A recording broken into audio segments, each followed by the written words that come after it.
time to go viral. I'm homicidal, I'm killing all my rivals. I'm the man, shit, I put that on the Bible. Spotify my target, cause you know I got the title.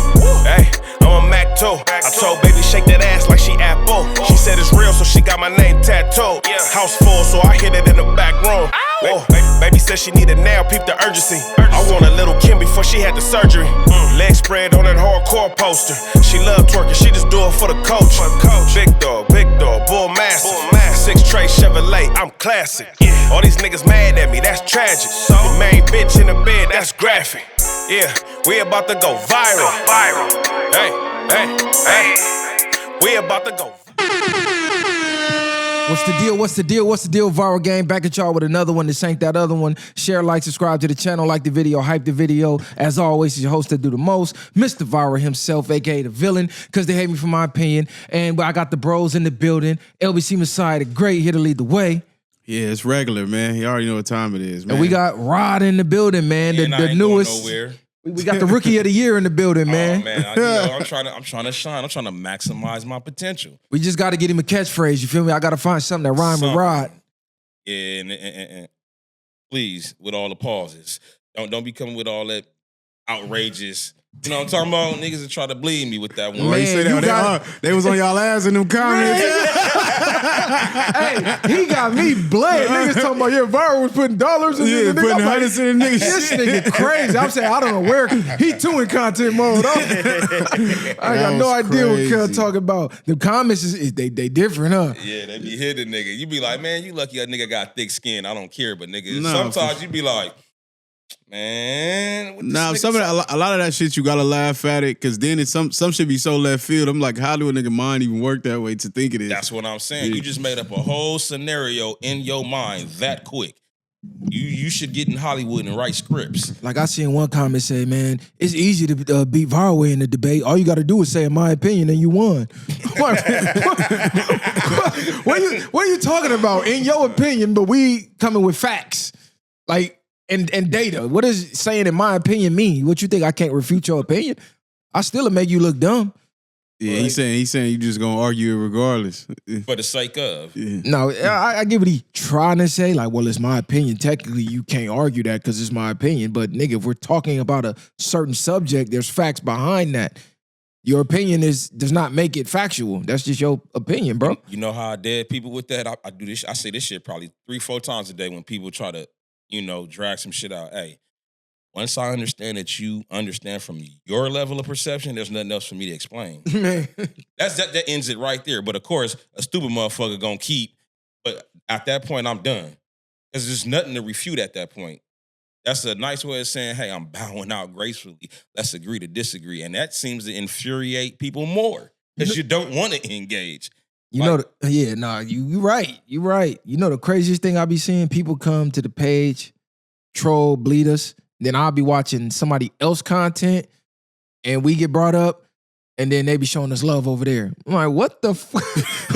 Cause this shit don't even make no sense. Like, y'all talking crazy in our comments, but showing us love in somebody else's comments. Like, it's crazy. Yeah, because once that person is speaking or if they agree, then they probably like, well, let me agree with it. I really do agree, but now I can acknowledge it without giving them niggas the acknowledgement.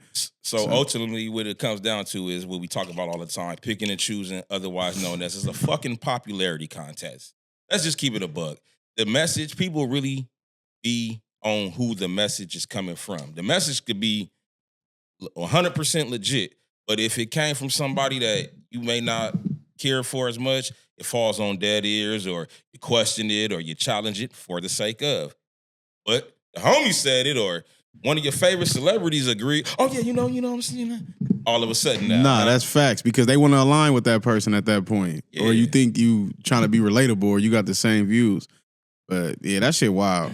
Man, I was I'm fresh off a workout early morning. I know you said you just left the gym early morning. We low key damn near crossed paths because the gym you went to, I started to go to. Then I'm like, you know what? I haven't visited this other gym in a while because I got multiple gym memberships. So to make it all make sense, I gotta hit every one at least once a week. For real. To make it make sense for me. So I usually bounce around.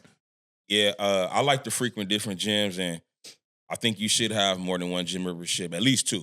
I don't say get crazy with it and have several, but at least 2 at 2 different gyms. And it's a good way to network amongst people. You do some of your best networking in the gym. And it's starting from a positive place anyway. Everybody in there to better themselves in some capacity. And I always say, how you do one thing is how you do everything. So when you can meet people in there, I've met so many people, and now it's coming in handy like, hey, man, don't you do this? Or so go to the gym, people. A lot of good things is there. I do want to say this. A lot of people start in one spot. Try to start in one spot. When you, like what they said, it's a great thing to hit different gyms, but that's when you become like niggas like that. Them niggas on elite levels already. when you pay attention to different gyms, because for sure it's different equipment. Like real gym heads know, like nigga, certain things you go for certain gyms. Like so, once you get to that level, get in there consistently first. Then once you get on, because a lot of people just gonna waste their memberships. Yeah, being a gym connoisseur is a different level. Nah, it is though. Nah, but if you're a nigga that work out or ever been on that plane consistently, you know, like I got to hit this one today, or I got to go there. I don't feel like dealing with this, or depending on the time frame, you know, it might be packed at that one. So it's a lot of different factors in there. I never thought about it that way because it is true. Because I know during leg day, okay, they got more squat racks here. The leg machine is broke over here. Okay, it's back day. They got that new back machine over here that they don't got there. So you know. Based on your workout schedule, which gym to go to. That's when you on another level. This sauna might be not as hot. Oh, you know what I'm saying? Always broke down. I don't even want to hit that sauna, but this one is. I don't know what it is, and this is prevalent amongst all gyms. It's something about folks cannot keep the steam room up and running. That motherfucker get to running for a week, and it be broke down for another 3 weeks. The sauna, that's hit and miss.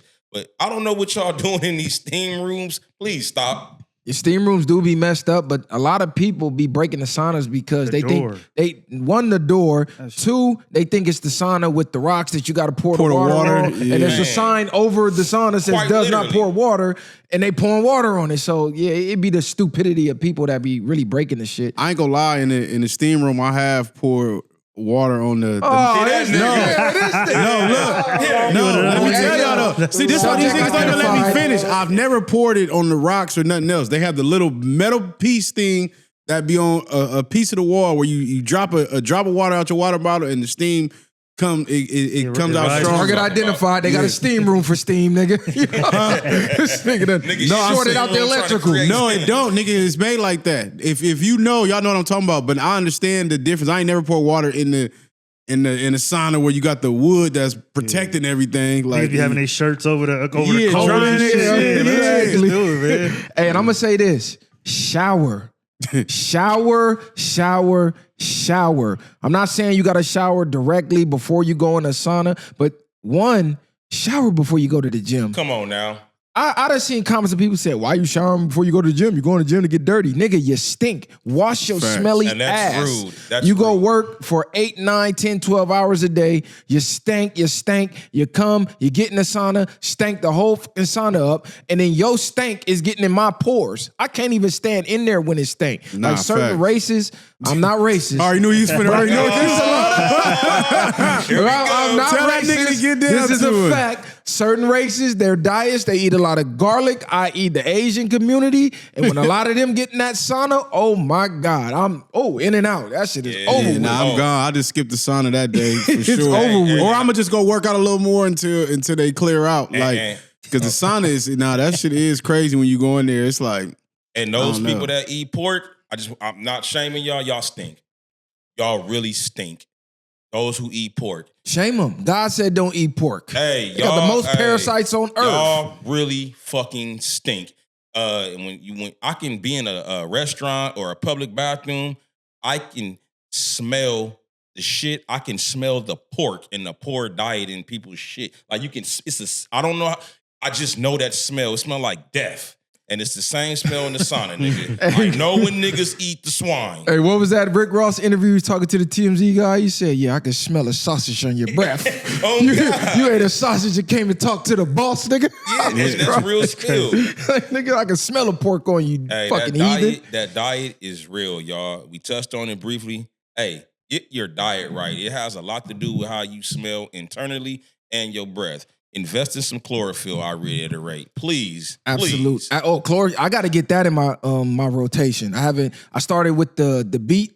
The beet. The beet juice? The beet, I got the powder that I mix up, you feel me, like a little 6 ounces of water. It tastes disgusting. I got to plug my nose and it tastes like straight grass, but it get the blood flowing. When I say blood flowing, yeah, you get that when I was 9 years old, morning wood type of, yeah. You know, when you used to be in class and have to tuck it in the belt loop to stand up when the teacher call you? Yeah, I'm on that type of time. He talking about all this beat, but this nigga was killing me for the beetroot shit. That's crazy. Doctor you had, yeah. Now he using all this other shit. That's crazy. I take macaroon. I promote that heavily for those that follow me or are privy to that. My macaroon actually has red ginseng and beetroot in it and MCT oil. And for those of you who are diabetics, you really want to look into that. That MCT oil helps support that or helps to counter that. If you go to those Chinese stores or if you ever been in any of those Asian stores, like they have a lot of natural herbs and products that keep you right, I would say, for most people. But I really don't be needing all that shit. But it is good for you to have. That nigga say, I don't need it, but nigga, you take it. Nigga, that is a horrible sales pitch.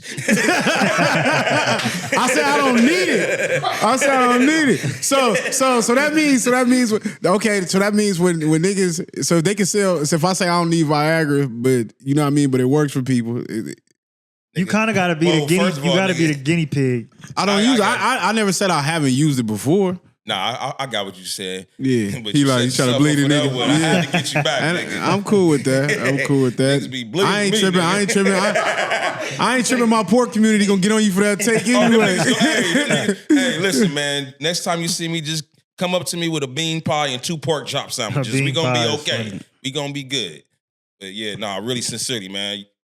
Health is wealth. I know the homies preach it all the time, and that's something that we just got to continue to push out there. And what I see with my eyes, although I don't like trends, this is a good trend.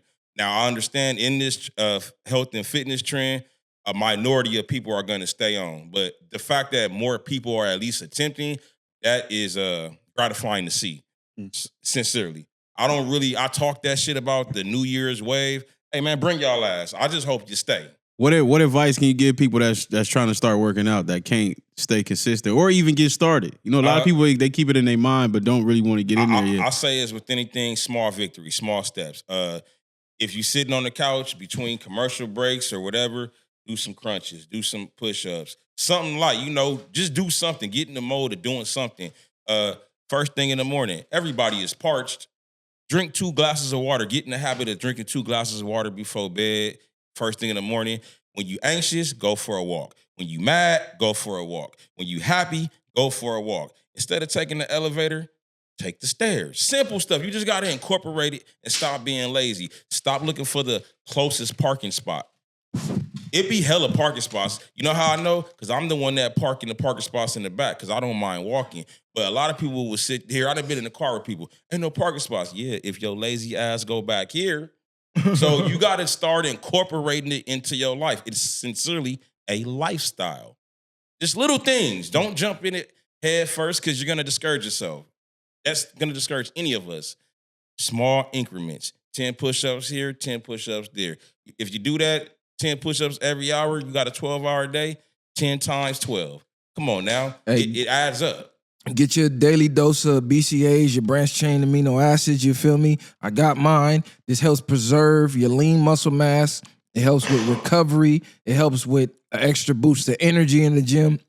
All around good, but you gotta watch the brands that you use. You really gotta do your research when you use these health products because they're not being, they don't have to get cleared by FDA. So these companies can do whatever they want with the ingredients. So that's when the research comes in, right? There's some products that's good. There's some that's trash. There's some BCAAs that are great. And there's some that's trash. But you got to do the groundwork. Same with the protein powder. I don't know about y'all, but I cannot at all, under any circumstances, drink whole milk. And if you know, whey is some of the, best protein you can get, but it's what?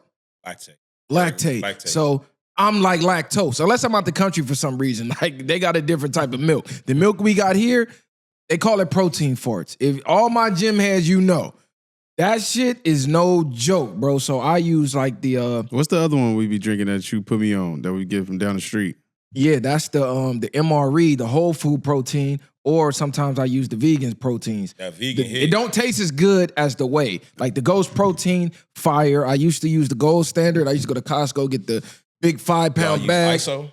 I like ISO. I've been using ISO consistently for about 12 years now. The MRE that he talking about, he put me on to that. That's the best one to me. Well, that's my favorite one, I should say, because for one, like he said, I don't really like milk like that at all. And you can use water and it still tastes the same. And use water, but I mix mine with peanut butter all the time. That's my extra protein. So I mix mine peanut with butter, banana, mix that up, it's fire. Mix mine with almond milk or oat milk. I use coconut water a lot. I never did that. I don't like coconut. Well, you never like coconut? The real coconut? Like the real coconut? I eat a coconut, but I really don't like coconut, like nothing flavored coconut too much. So coconut is fire. I recommend the best because I was not a fan of the taste of coconut. Now I've built up a tolerance. I just drink coconut water straight. However, I understand it's an acquired taste. So my lady does not like coconut, nor does my daughter. But when I make fruit smoothies, the other fruits pour into it. And of course, use honey. Drowns out the taste. Tiff, how you don't like coconut? And she's an island You the girl. voodoo queen and you don't fuck with coconuts? Come on. You know what I'm talking about? Hey, she know what the fuck going on, man. We got to take another trip to New Orleans too, man. ASAP. It's about that time. Sure enough. I will say this. The coconut waters they sell in the store, a lot of them are not purely 100% coconut water, and they flavor them. That's why a lot of people say, man, that's nasty. If you're ever out the country, get a raw coconut that you see the old guy chopping up on the side of the road, that tastes like straight water with a little like flavor from God in it. That's how you know what you're getting out the store is not necessarily 100% raw coconut water. Because if you ever had a real one, it's delicious. It's like, well, it is alkaline. Coconut is alkaline. So those who drink alkaline water, it literally tastes like alkaline water. There's a hint of it's a taste. I don't know how to describe it, but there is a slight taste, but practically you drinking water. My man's hit it right on the head. He described it immaculately. And they tell us drink 8 cups of water a day. One, if you do that, you're going to dehydrate the fuck out yourself because the water that we get in the bottles, there's no nutrients or nothing in it. There's no alkaline in it, no electrolytes. A lot of it has acid in it. Those acid strips, a lot of people test, it's acidic water. It's not the water you find in nature in the springs where you can walk up to a rock and drink it. Like I done in Brazil. I done did it Camp High Hill. I done did like all over the place. Yeah, exactly. And that water was fire. That water, you can drink 8 cups of that a day. Hey, straight off the rock. Like literally just, and it's that dirty. Nah, when you really get out there in nature, ain't nothing dirty out there. That is pure, unfiltered water. It is crisp. Yeah, so when you're thirsty, you want to try to get the H3O, not the H2O. That's what's hot dehydrating. So the H3O would be like what's in a watermelon. You eat a watermelon, you'll be hydrated. You drink water, you're like, damn, I'm getting more thirsty. And you're getting dehydrated because you're pissing and all the salts is depleting from your damn body. So you definitely want to get your electrolytes up. Absolutely. One thing that I did learn is that the water you drink today is not necessary for today. It's hydrating you for tomorrow. So I think that's what a lot of people go wrong too. They think, because I'm dehydrated right now, then they just drink a gang of water. It's like you just really preparing yourself for the next day. So that's facts because your football coach or your track the day coach, before, hydrate the day before the game, exactly, or practice. Sure. And you learn that, and that plays a big part. If people, if you a hiker and you know that type of shit, they tell you like water up already. You're gonna water up to be able to push through. So when you catch your second wind in hiking, you don't need as much water. So I'm in construction and anything in construction, we pretty much doing the same shit physically as an athlete. We just don't get athlete money. So you have to condition yourself the same way an athlete would in terms of using your body every day to maximize your potential at work. So it blows my mind when I see guys in my industry that be at the lunch truck at the Roach Coach in the morning and at lunch get these big greasy ass wet burritos. I'm like, bro, you got a whole tool belt on. Do you understand that our tool bags is at least 20 to 30 pounds? And sometimes we walking up scaffolds, we doing stuff, and your knees is horrible. And then you got all this extra weight on you. So I'm saying that to say you are supposed to hydrate the day before, especially when it's summer days. That's when you should hydrate the most. So all that 8 glasses, I just say, hey, get you some alkaline or some H3O and make the goal to drink a gallon a day. Not only do you hydrate, it keeps you full longer and it suppresses your appetite so you stay in a calorie deficit. And I'm gonna say this too, to the people that's afraid to go to the gym because they're afraid of being watched and looked at, everybody is there for the same reason, to get fit.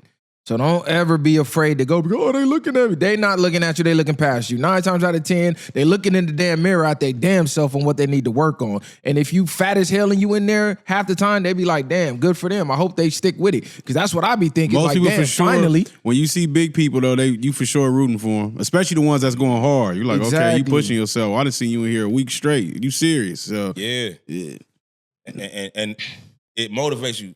So although, you know, we're outspoken and we're going to call a spade a spade. If you fucking lazy, fat and lazy, that's what the fuck I'm going to call you. But once you come into these doors, I don't have nothing negative to say about anybody who walked through them doors because you walked through them damn doors.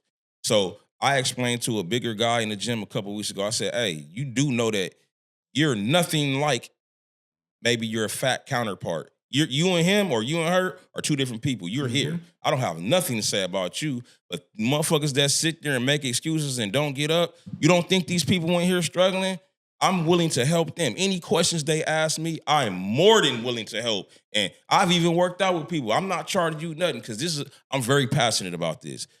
Get up and do something. When you big, you're gonna get help. Mm-hmm. People will assist you without you even having to ask. Now, if they don't, because some people like, nigga, but if you ask, what I found in the gym, people will help you. Facts. Will you accept the help is the question. Exactly. Because some people look at you and be like, wow, like you look like that, I can't work out with you. You know what I'm saying? Instead of understanding that some people will build you and not break you.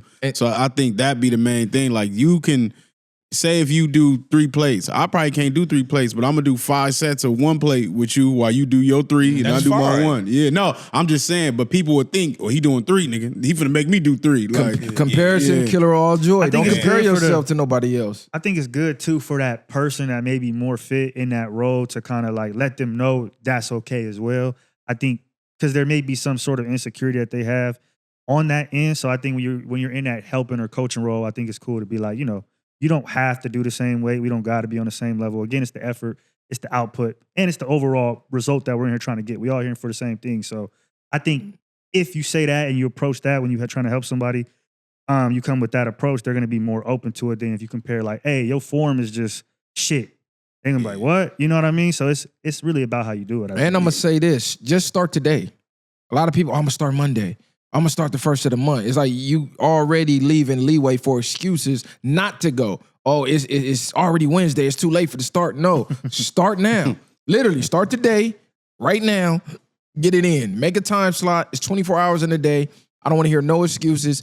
Take away an hour of sleep and use that hour to work out. How bad do you want it? It's health over everything. I'll give you $1 billion right now. Set it in your lap. If you're going to die tomorrow, how valuable is the $1 billion? Well, now your health matters more, right? Because if I say, well, give me the $1 billion back and you can live on your full life expectancy, you're going to get that money right back. So it ain't going to matter. So it's health over everything. You can't help your family. You can't help your friends. You can't even help yourself if your health is shit. So make sure you on your tip. And speaking of health, I seen a post, right? It's going viral right now. Rihanna, y'all know she just had the kid or whatever, and she put on a little baby weight, and the camera caught her from a bad angle, and you see she got like the second chin going on. Like she put on some baby weight. And I seen a guy under comment, man, I see why dudes be leaving they baby mamas after they have babies, right? And all the women going crazy. Oh, you don't understand the baby weight and this and that. And it's hard to get off. And I'm going to tell y'all like this. Anybody that been in the gym done seen women in there with 5, 6 kids that's in shape, in better shape than women with no kids. And I'm talking, they up there in age, 45, 50. I done seen 60-year-olds come in there wiping out 20-year-olds. It's literally no excuse. Pregnancy is not an excuse either. Yes, there are exceptions with health benefits, but for the most part, if you're a healthy person and you have a healthy term, you can work out literally up until the day you give birth. How do I know? Because I was at every single doctor visit when my BM was pregnant. So I know, because the doctor said, matter of fact, if you work out, it'll make giving birth easier.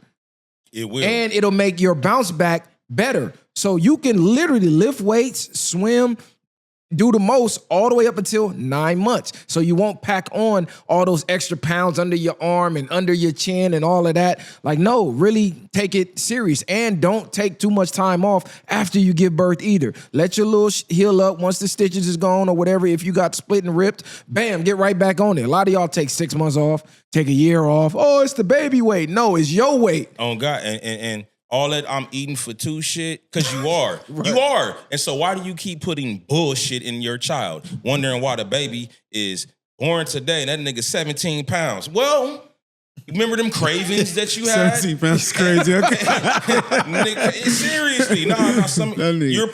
You are eating for it too. And you're using that as an excuse to sit on your lazy ass.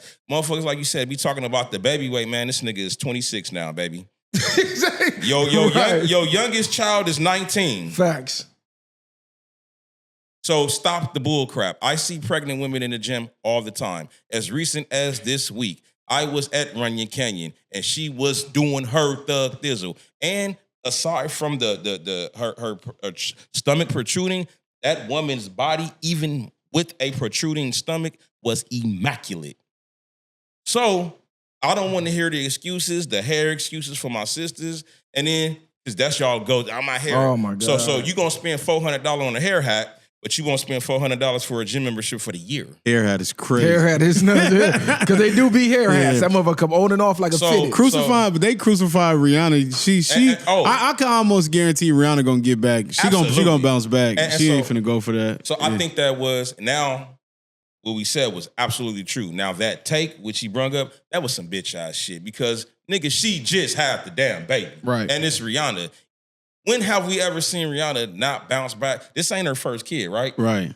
She bounced back after the first one. And she actually looked better after having the kid. She got thicker and everything. Yeah. But this wasn't to trash Rihanna. It was just like the example because I see women saying, oh, this is why men ain't shit and this is why men deserve to live alone. They don't know what we go through and this and that. And I was just making the point that you being pregnant and having children is not an excuse for you to let yourself go. Regardless of the fact how much a man love you, love only gonna take you so far. We're visual creatures and we're physical creatures first. The attraction for men is not the same as women. We're visual.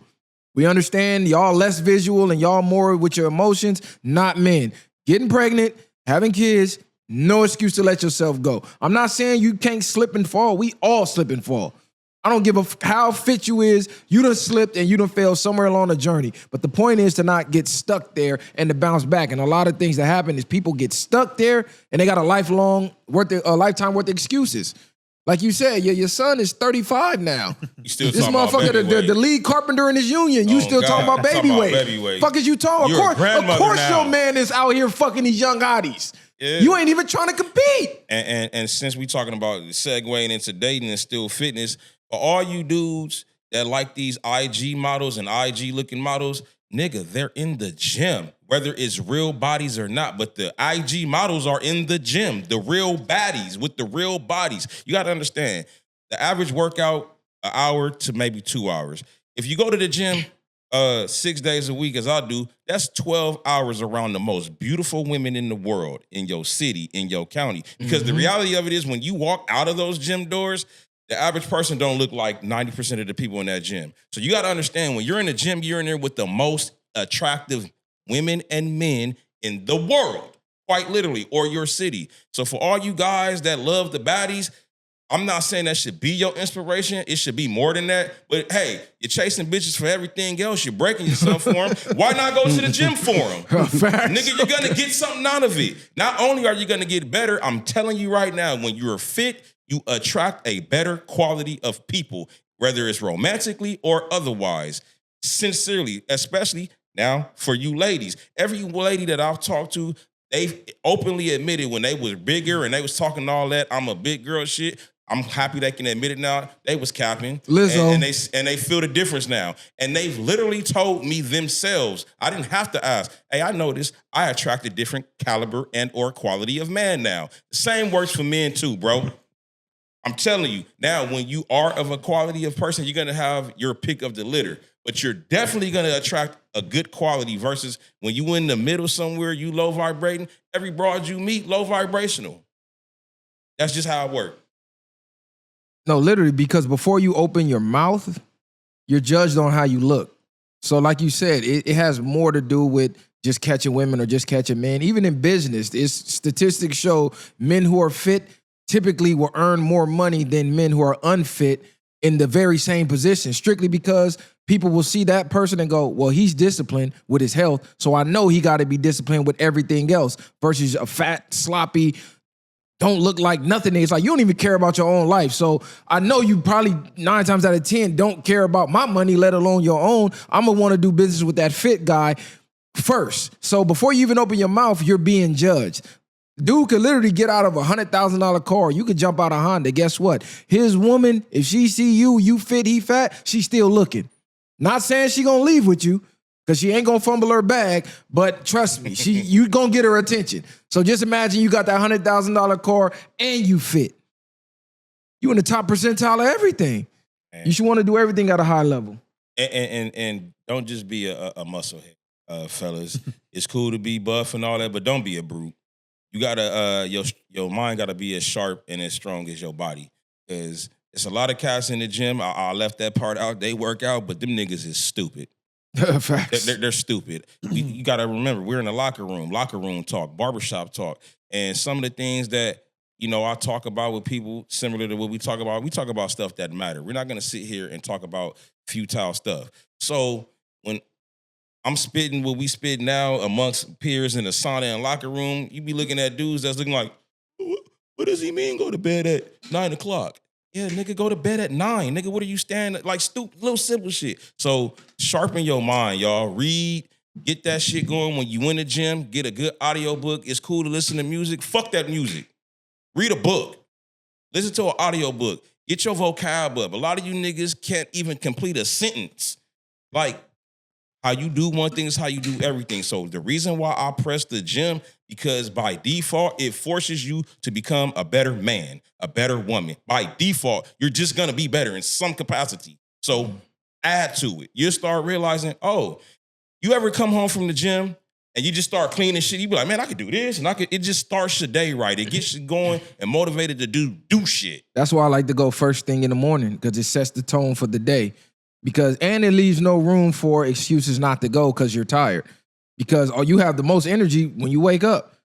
It's harder to go after a long day of work. You're stressed mentally if you got a physical job. Now you burnt out physically, and then you got to figure out how to muster up energy after work. So the best thing to do is wake up an hour or two before you got to be to work and just get it out the way. That way, boom, your day is done. It's already set. It's not hanging over your head like, oh, fuck, when I get off, I got to still make it to the gym. I got to cook for the kids. I got to do that. No, it's already complete. It'll make your day that much more easier. And you'll be a walking, talking status symbol.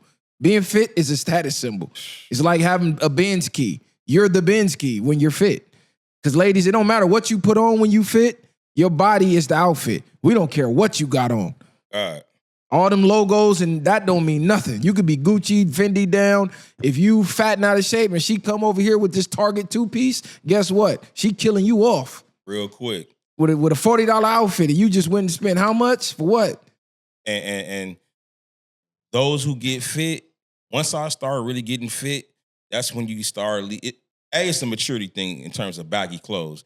But once you get fit, you want to start wearing fitted clothes. Your clothes look fitted. So when they be talking about, oh, this nigga got on a medium shirt, or baby, why you? No, I'm muscular and my shirt or her shirt or pants does fit. Everything looks fitted. It fit. Your clothes are supposed to fit you. They're not supposed to hang off of you. Point blank.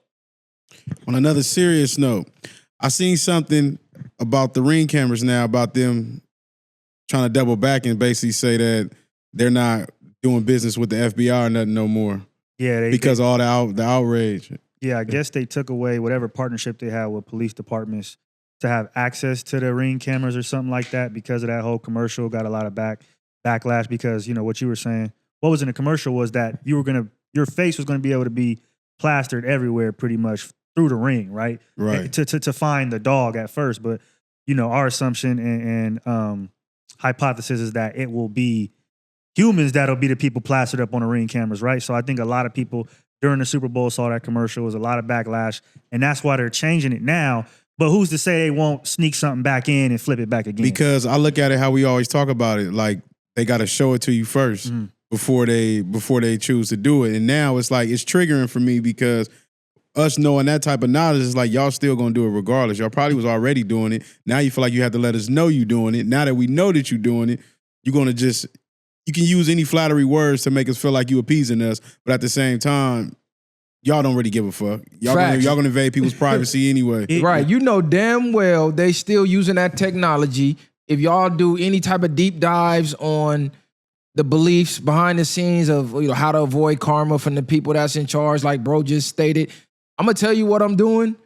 That way you can't say I fucked you over. Whether you think I'm joking or not, whether you think it's a conspiracy or not, I literally told you, so now it's on you to do something. Oh, you didn't do nothing? Okay, well, you in compliance. So they saw the outrage and okay, we gonna we canceled the partnership. But if you look, I seen another post related to that. It said the FBI can recover footage from home cameras like Google Nest, even if your subscription isn't active and the camera is offline. Listen, your subscription inactive, camera offline, and it's still recording. I believe Snowden, which was one of the whistleblowers for the CIA, he said that like everything in them towers and them data towers, it don't go away. Like there is no shit getting deleted or no storage running out, etc. Like everything that we've talked about, it's all documented. It's all there. All those files on the internet, it's in the cloud. In the cloud, it's never It's going in the away, cloud, and that's an man. infinite That's amount of facts. storage. So even when you think you deleted a text or you know what I mean, you on FaceTime, you being sneaky, or you hit the WhatsApp, they know everything. Nah, facts, we know because- all the finesses. because when Like you it's not- delete it, when you it's not- FaceTime me. because when you delete a message like you said or you erase something off your phone, where does it go, nigga? Like Yeah, the clouds is direct access to them. That motherfucker Right to surfing their through recycle bin. the, Yeah, they're like, oh, let me pull this shit back Shit in. is straight in here, nigga. Matter of fact, They going through everything because even when I just seen they said it was Kodak Black's ex lawyer or his lawyer basically came out and saying like when you get rentals and stuff, don't attach your phone to the Bluetooth because they can download all your data. And I've always been weary about those cars anyway. Like when they be asking for your contacts, your messages, everything else. I didn't know like, every CarPlay, straight, yeah, I'm cool. straight music. But knowing that now, it's like damn, they been can access, but it's like everything is becoming digital so they can have complete access and pay attention because they want to know everything about you, but they just don't want us to know nothing about them. So that's how I look at it. You know what this make me think of? Them canceling the iPod. Because knowing that information now, that'll make me only want to hook my iPod up to a rental when I'm out of town. Now I don't have one. You gotta hook your phone up if you want the GPS, if you want the motherfucking music to play out the speaker. You gotta have your phone hooked up. As soon as you hit the OK, everything downloaded. And I think that's why I don't know if y'all have noticed, but in the last 10 years, the scam likely calls have increased by quadruple. Oh my God. 24/7. Where it's like, All day. you don't even know what you signing up for. You going and unsubscribing shit, and you're still getting these messages, and it's because of you plugging your phone into the car. And now your data is somewhere where it can be hacked. And not only can it be hacked, the shit is being sold if we keep it in 100. Oh, You yeah, accepting selling your cookies and all that. So it's a lot of tricky shit going on. And where- look how crazy everything is. Because most people for sure not like if they download an app or they do something, they're not reading the subscription. They just accepting it, Yep. or they forcing you to accept it, even if you don't want to. So, but at the key to that, it always says can we share your information with other people? That shit So is crazy. all these niggas is in cool. What you want to even share the information for? Exactly. So you selling it to other people. They selling your information around. And a lot of people are getting whooped and scammed out of those people. These are the scammers. Like niggas be mad that the scammers that you know in real life, these niggas are the complete scammers. Scammers. You know how you Yeah. said they ease us in? It's a movie with, I want to say it's Cameron Diaz. Her and her dude, her husband, they suburban people. They made a sex tape and they recorded. And somehow, some way, went to the internet or something. I think the movie is called The Cloud or something. No, So it's called, oh, you sure that wasn't sex tape? is that what okay? it's called? It might be. But Yeah. it went to the cloud. Like if you seen that movie, it kind of coincides with what we talking about right now. So how they ease niggas. So they showed us that movie. That movie's at least 10 years old. Nah, facts. Yeah. So and there's other examples that they've eased us in. So hey. And you know what's wild? You can't use no websites unless you agree to the cookies. That's all. Yeah, Now, it's some, like- it's a some of them you minimum gotta amount ignore. that you gotta agree. Some is way you can get up out of. Yeah, It you like do can not reject accept. all, reject all. all. I'm getting that But then you have That's some what I sites. mean. I just be like, I'm getting up out of there. You got some sites where, like what Close all Viral was saying, windows. it says like accept minimum cookies. Like this is the minimum you have to accept. Exactly. So you getting some type of data breach regardless. Bro, what's the cookies, bro? Yeah. Hey, nigga, I've been asking this shit for years. Fuck is the cookies, nigga? That's all I'm not accepting, nigga. I don't even know what the fuck that is, nigga. I asked baby. I don't want no cookies. Yeah. See that shit in Epstein files. I know you fuck around being Epstein files. Set a nigga right up. Hey, you know what's crazy too? Because people think Snapchat, everything delete. You ain't never went to your Snap messages that's supposed to be gone, and like what the whole thread was still there. Yeah. I done seen messages from 6 years ago in the Snap. Man. Like what the? It's all still there. They started selling data now, I think so, or That's what I was getting at, storage. So yeah. at Snapchat now, I think they was like, get up all these pictures out of here from whatever you got in your Snap memories, or we deleting them. And I think there's a certain amount of gigabytes that you're able to have now on Snapchat before you have to start paying for more storage. So to me, that even has to do with these data breaches and things of that nature, because we have access to data, or we're getting more data. So now you're paying pretty much for your shit to be hacked or again sold. So it's crazy. Nah, it's wild times we living in, because now nigga go back down these rabbit holes and start to question shit. Nigga, was Blade a real movie, nigga? Hey, exactly. Was Blade the real vampire nigga that could be out here? You know, they drinking blood and doing everything else. Like, But Blade, the only vampire that can go out in the daylight. Oh, God. That's what I'm A saying. daywalker. Because who the only people that the sun fuck I was up about in to say real that, life? yeah. In real life, who does the sun fuck up? I know, they had to use a The, nigga. the The pale pale people. They people. couldn't go out in the sun. Blade was like, nigga, I'm out here. What you talking about, nigga? All the melanin. All melanin, boy. All the melanin. Full leather on. suit on. Exactly. Killer shit. Yeah. Hey, so those older folks, you know, now can we understand their cynicism, or why? Like you like, hey, mom, hey, dad, hey, grandma, those that's still with us, when they kind of like, nah, I don't want to do that, or like they don't want to get that information and stuff. Or I take it as far back as who grandma and grandpa didn't tell them, don't you hook that goddamn game up to my TV and mess my Yeah, TV for sure, yeah. So now You have to seeing sneak for where the good it's- TV. So now you kind of seeing where it stemmed from, although nigga, the video game and mess your TV up.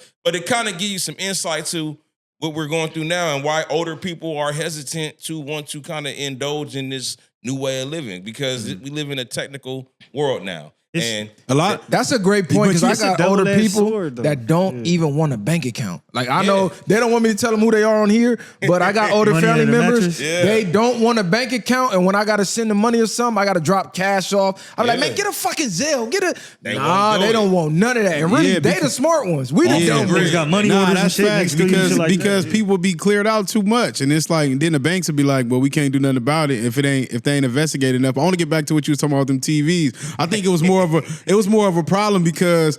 Nigga, the TV was the heaviest thing in the house, nigga. Oh, man. You destroy this, nigga. Ain't nobody else getting this The big motherfucker back in here. TV big back TVs.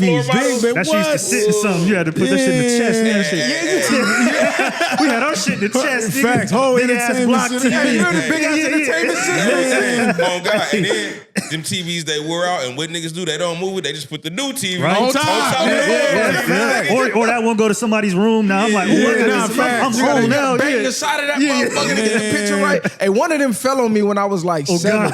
I think that's how my shoulder Hey, man, you injury done had a lot of really started. tragedies. No, Nah. okay. I think it was bro. I was Cantankerous climbing life. on the entertainment system. I remember vividly. The whole thing fell on me. Boom, dislocated my shoulder. I'm gonna upload the picture too. I had the sling on. Same arm years later as an adult. Boom, the bone break. Now I think it was connected to that. Possibly. Could be. Yeah, probably. Possibly. I done got stitches from them old school refrigerators. Nigga done sliced my foot all the way wide open. At the Like bottom. y'all, huh? like Yeah. these kids, new era, y'all good. You didn't have to fight to get furniture, certain things through them doors. Like them TVs was crazy. You know, some TVs people was heavy as wrestling hell. trying to, Yeah. especially the people with the big screens. Like nigga, you can pick up a 50-inch by yourself now. Yeah. Now Right, them like TV, Little ass now them TV. TVs, nigga, them motherfuckers. Like you said, you got to put another TV on top. Nigga, we ain't moving this. Not Yeah. today. And what about when we move? Everybody had that one, the stereo with the two big ass speakers on the right there? entertainment Yeah. system. Yeah, them was classic. And what was the light everybody had? The big black one with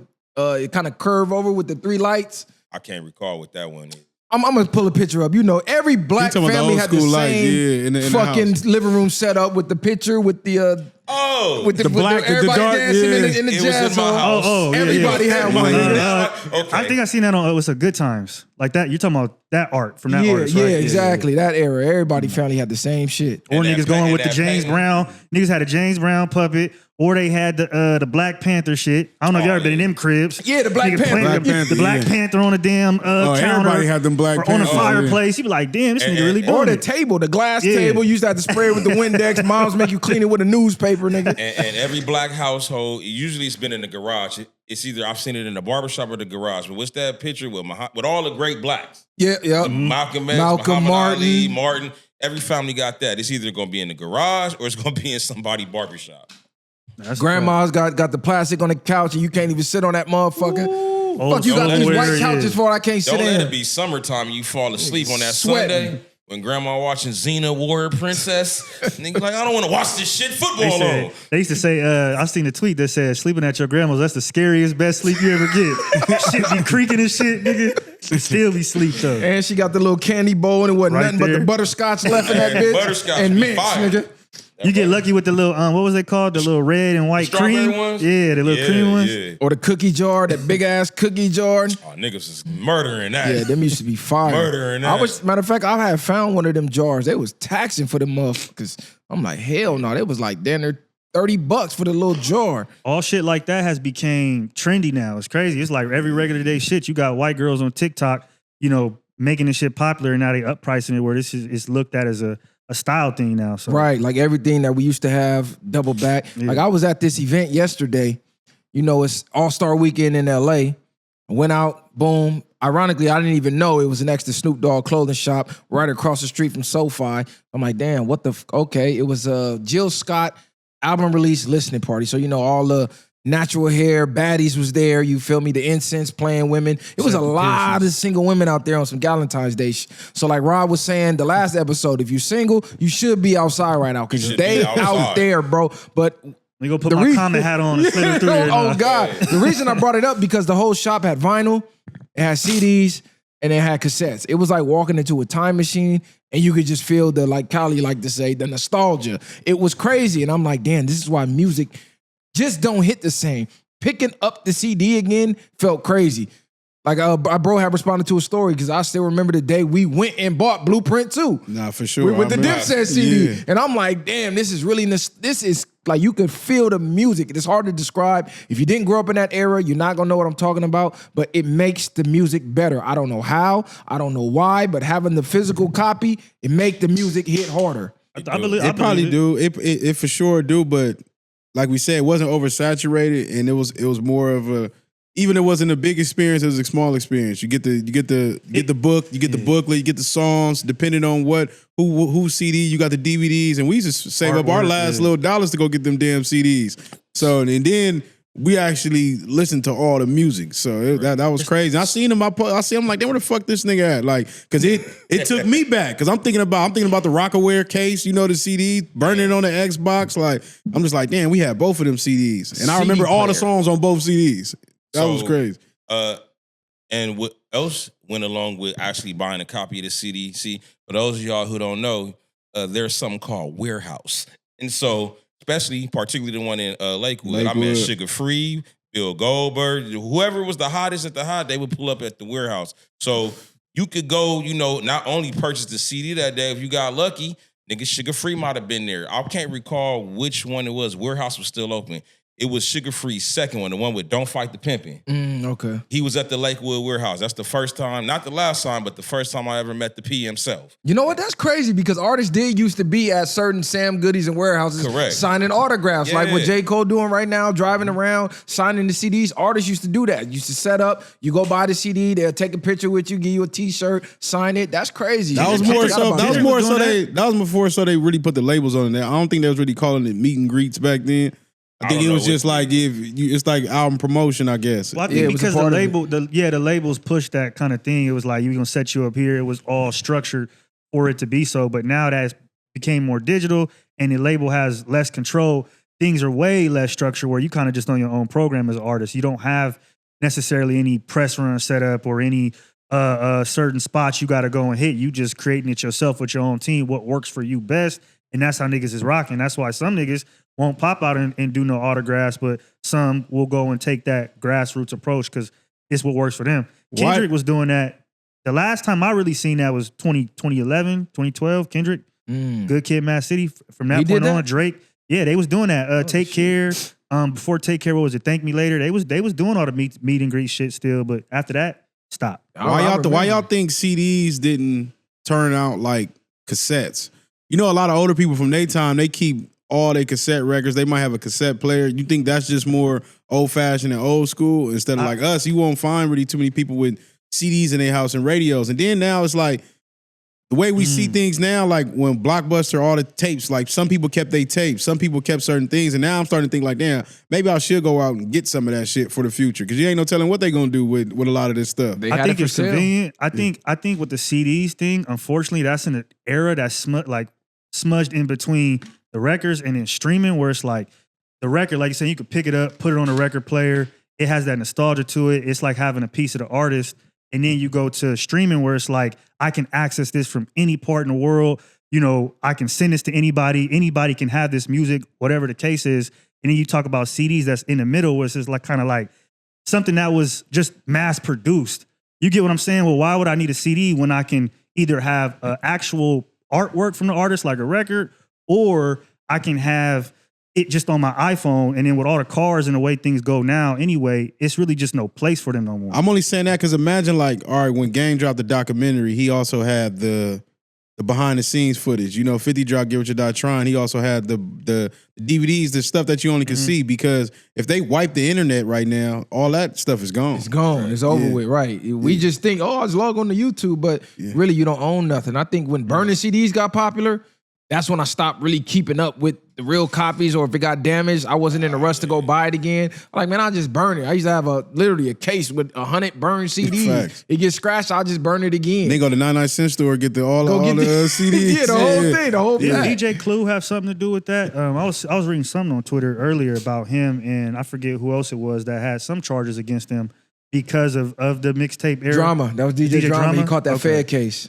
So that was kind of like what you talking about, right? They was burning CDs or having the mixtapes.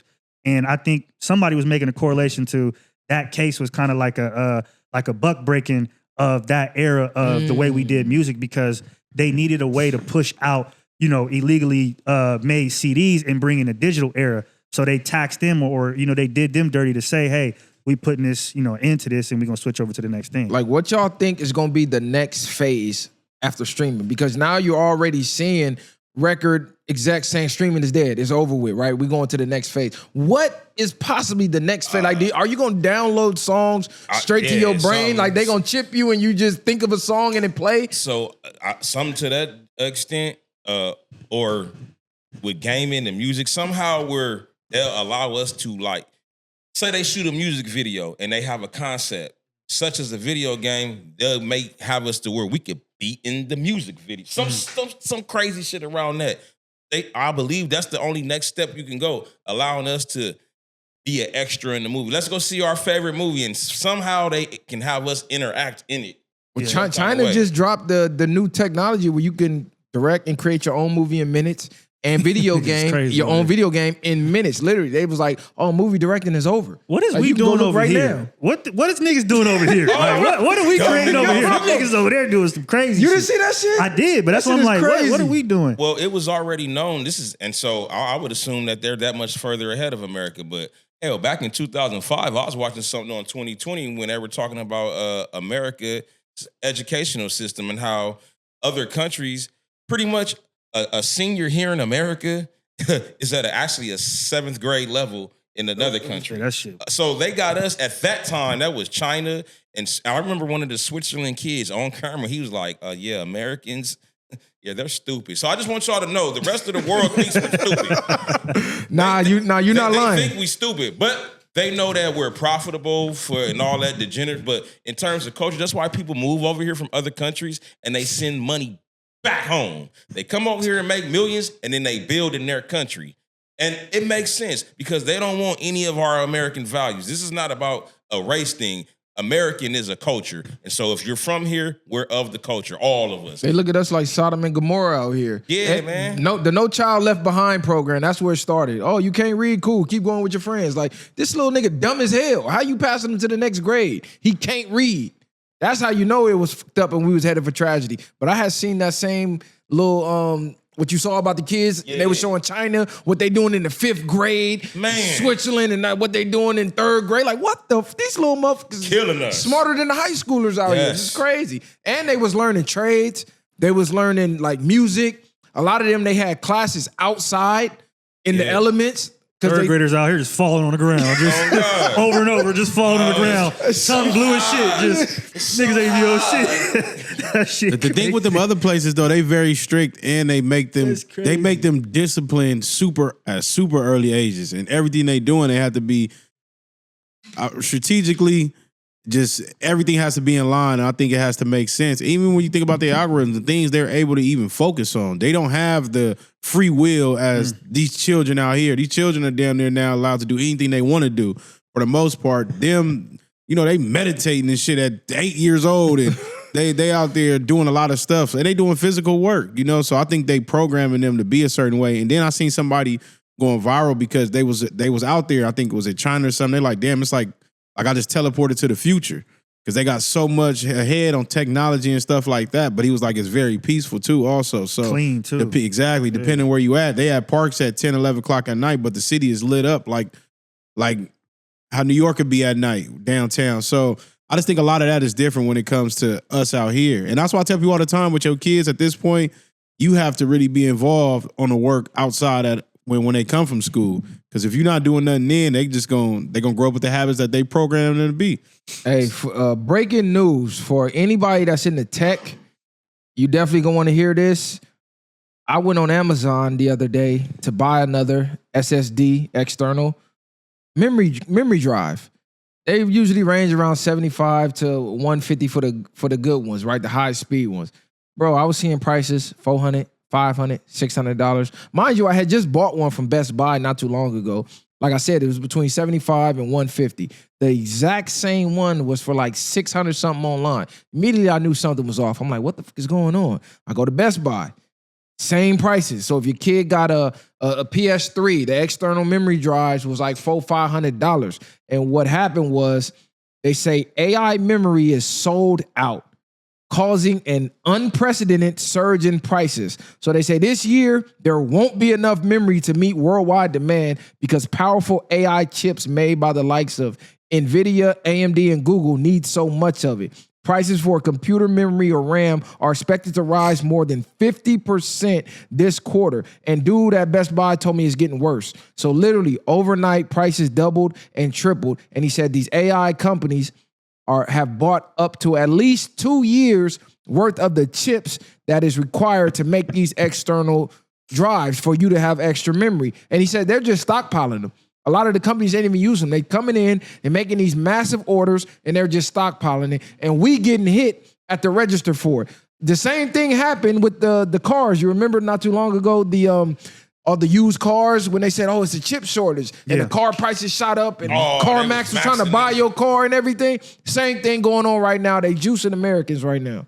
They stay juicing us. I mean, it's pretty much like some slumlord type of shit going on. America is a corporation, and what do corporations do? They slumlord, and that's what we're in.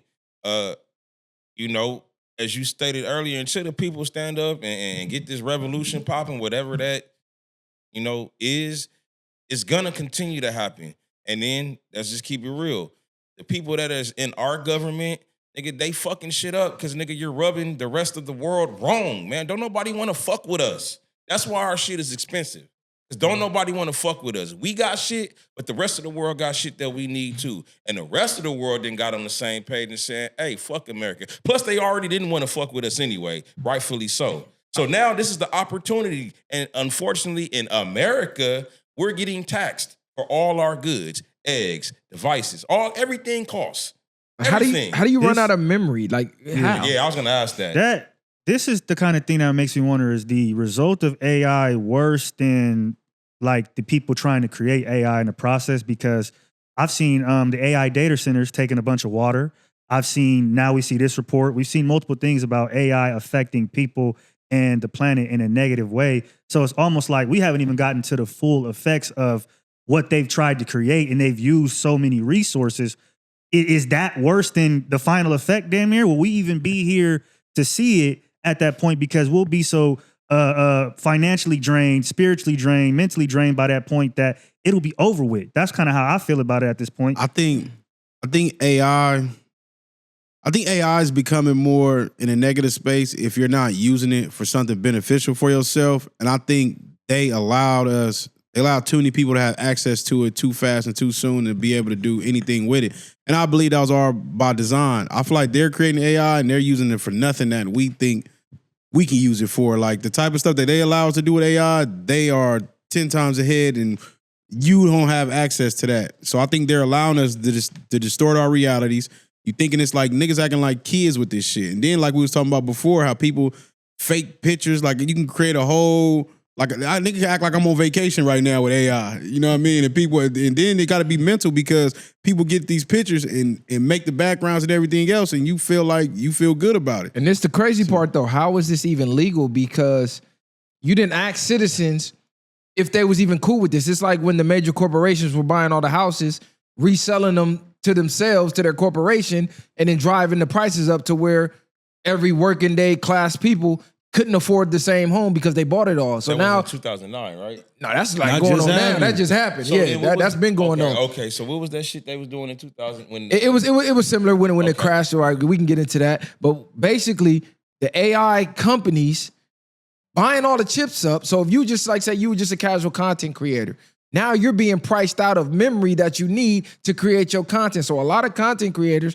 that's not necessarily making money on their content, they about to be forced to stop making content, or you're going to have to pick up another job, another extra shift just to be able to create content. Because who has an extra $500-$600 laying around for a $75 external hard drive because some AI company bought up 2 years of it? Like they should have a cap to what they can buy.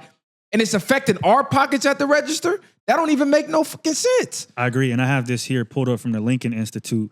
And it's talking about the AI data centers and how it affects the resources. That may sound hyperbolic, but data centers truly are resource ravenous. Even a mid-sized data center consumes as much water as a small town, while larger ones require up to 5 million gallons of water every day, as much as a city of 50,000 people. Powering and cooling their rows of server stacks also takes an astonishing amount of electricity. And we've talked about, the grid and how much power can it take.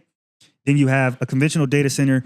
Think cloud storage for your work documents or streaming videos draws as much electricity as 10,000 to 25,000 households, right? According to International Energy Agency.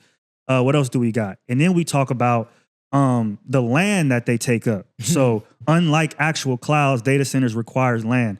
And lots of it. Some of the largest data centers being built today will cover hundreds of acres with impermeable steel, concrete, and paved surfaces, land that will no longer be available for farmland, nature, or housing, and require new transmission line corridors and other associated infrastructure as well. So the resources, the strain that AI and the production of AI is putting on our resources, it's astonishing. So it's crazy. taking jobs from humans, but at the same time, it's hitting you at the register. So let me ask you just guys. for like what? Yeah. Go ahead. So with this, what we're discussing, we're all familiar with population control and with how. Does this fall in that line, like a type of, opposed to giving us a disease or literally killing us off physically as they've been doing? They're finding other ways to kill us off, because if you can't eat figuratively, then you're gonna die. So this is just a type of population control for those who are privy about how they do that. Do you think that falls under that, guys, a little bit? It's hard to put it. I think it is population control, but not intentionally. I think these big players play big games and there's results that happen and they don't care about the casualties. And that ends up what being the population control. So when they go and do the chemtrails, for instance, because, hey, we have a company or a third-party government company that wants to do this and they're going to pay us $1 trillion every 6 months, fuck the people. We're going to make this bread and put it aside and go pay off whoever we need to pay off to keep ourselves safe.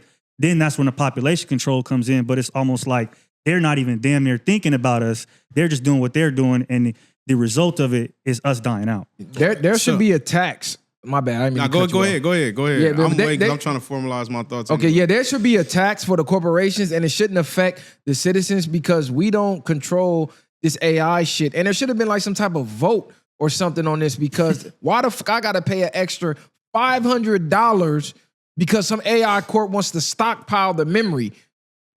That literally makes zero sense. And why every couple years it's a shortage of these chips and then we get hit at the register? Oh, there's no chips for the used cars. Used car costs double the price of a new car. Like, come on, bro. Y'all don't, it's the same play with this. And when everything is electrical, anytime they want more money, all they gotta do is say, hey, there's a shortage of the chips. The memory's running out. Y'all pay me for it though. Like, come on, cuz this shit like damn near extortion. Yeah, so it's wild to me because I see things from a lot of different perspectives, and this might be a little off topic because me knowing is one consciousness, one overall consciousness. So in the sense that we all have the same consciousness and they understand these things. So I feel like the point where we're at in society, they're doing every single thing to keep us distracted. And the things that you focus on are the things that you predominantly bring more into your life. So if we're focused on the distractions, the negative stuff, and everything else, more than likely that's gonna promote. That's gonna be your output. The things that you put into your mind is gonna be the output of what comes into our reality. So as a collective, if we all distracted by, and I'm not saying the Epstein files is the distraction, but look how they're dishing it out now. It's more and more people's algorithms. They desensitizing us to that. They're gonna try to normalize this type of behavior. Like they said, people have more outrage for Mike Vick and the dogs than they do for these Epstein files. It's crazy. So More for Bad Bunny performing. yeah, Crazy. exactly. So you got to think about that mindset, and then what does that produce? The conversations. Okay, what else is something on a deeper level spiritual, speaking into existence? So now your mind and your conversation are predominantly these things, and you don't even realize you're distracted from. You're not focusing on shit that you really need to be focused on. Yeah, things that's going to better your life. So I think once we, and not saying that is the solution, but I think that could be the solution for yourself because nobody can change your reality. Even when you think about what is reality, because whatever anybody think they knows, it might be 0.5% of what reality actually is. Because the things that we see ain't really what they are. And we see it every day. And you can't see more than one thing.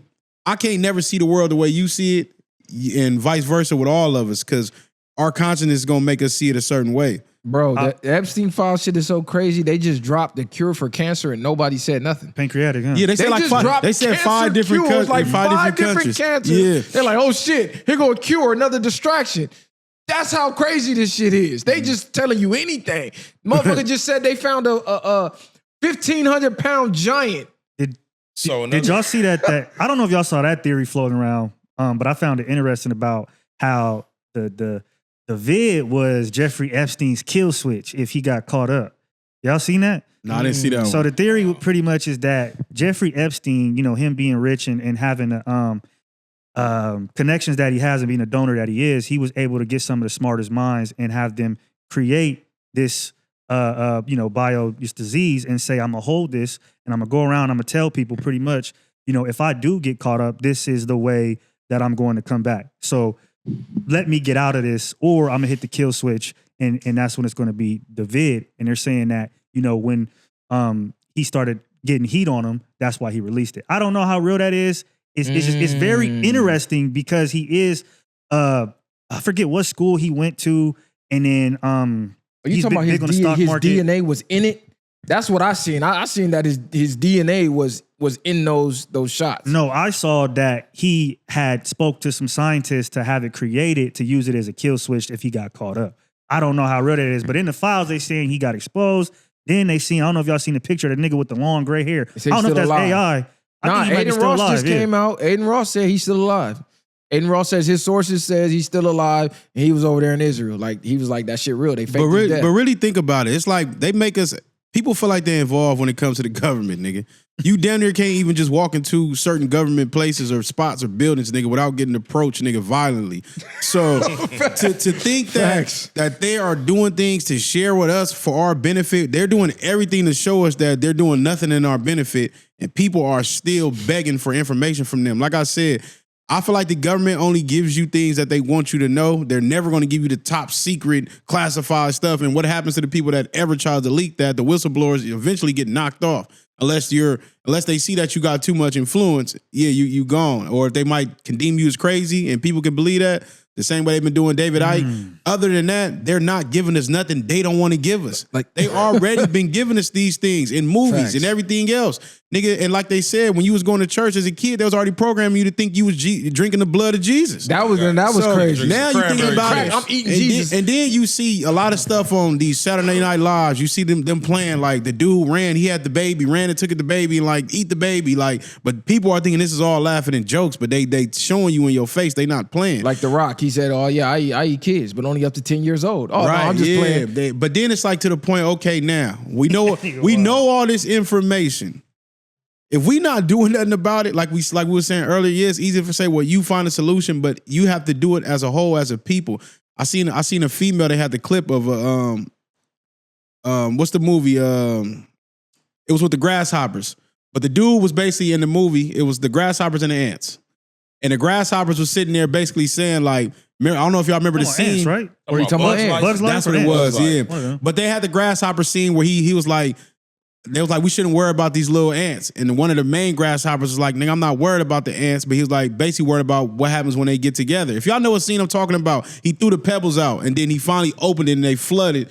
He was like, this is a problem. Like, that didn't hurt when I hit you with one, but let them all wake up and figure it out, nigga. It was It's over with. Yeah, And exactly. they end up taking over in that movie. Yeah, they they killed did. off the grasshoppers. Yeah, right? they woke their game up and they all got together and they defeated them. And we use that example several times. Right.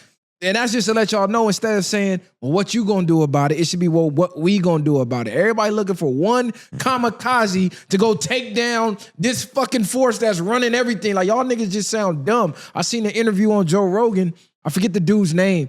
He said, realistically, people want to be deceived. They want to be deceived. And the people that's deceiving them, they know this. It's more comfortable that way than to pretend that their reality is real. Like, at this point, how the fuck are you still voting? How the fuck are you still saying, Trump finna fix this, Newsom finna fix? Like, how? There's no way possible other than you're just lying to yourself, because to acknowledge the truth and accept the truth is too insane. You probably go crazy and blow your brain out. Nah, facts. And it's wild because even if you think about, if you ever watch any documentaries on the presidents and you pay attention to any of their like main speeches, they say the same things.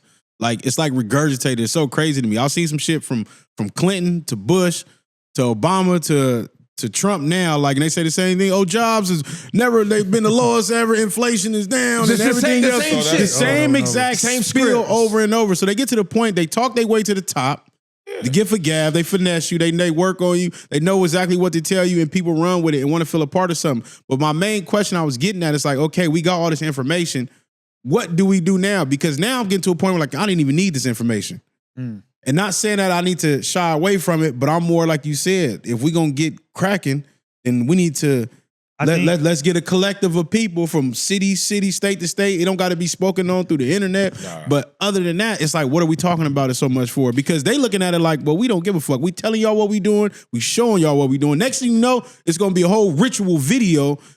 And this is what they pacing us for, to where this becomes normal. Well, a lot of them is already. A lot of them videos is already out, but people is calling them AI now. Did y'all see that dude? I forgot his name. I think Epstein was there, and there's the star with like Gavada or something. He had the black women there. I was like, it's always got to be our women. I think I sent it to the group, and he was telling the women. So basically, they get the women pregnant, and he was like, it's better if you have an abortion because we love the blood once the baby is dead, and we could drain it straight from the Yeah, they had the 3 black women and they was trying to buy the babies off of them. Yeah. And Oh, at explaining. the table. I know. at the table. It was like a dinner. Yeah. So Pete, you just brought up abortions. I know that we're aware of back in the day when they was doing something where they were giving black women something and it was making their pregnancies not come to full term.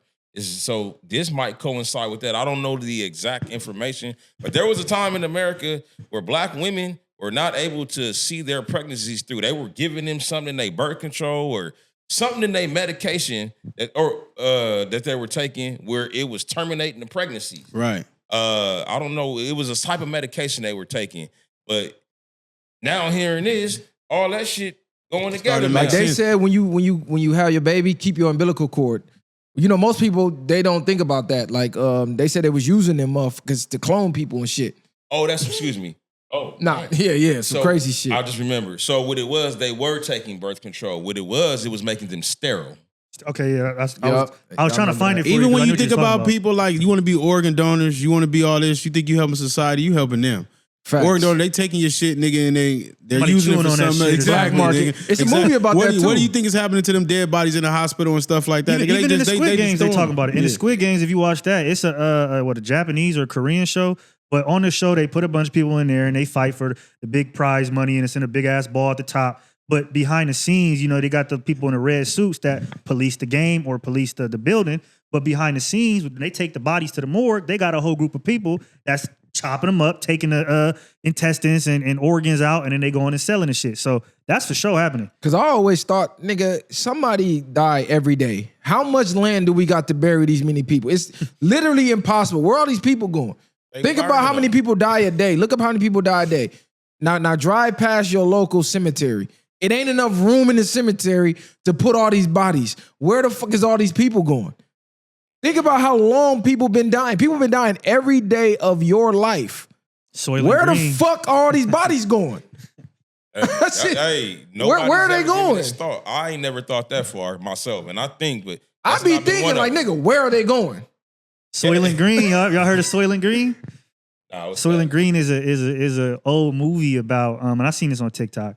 It was an old movie about a company that created a chip for you to eat that would give you all of your, you know, vitamins and minerals, whatever nutrition that you needed for the day.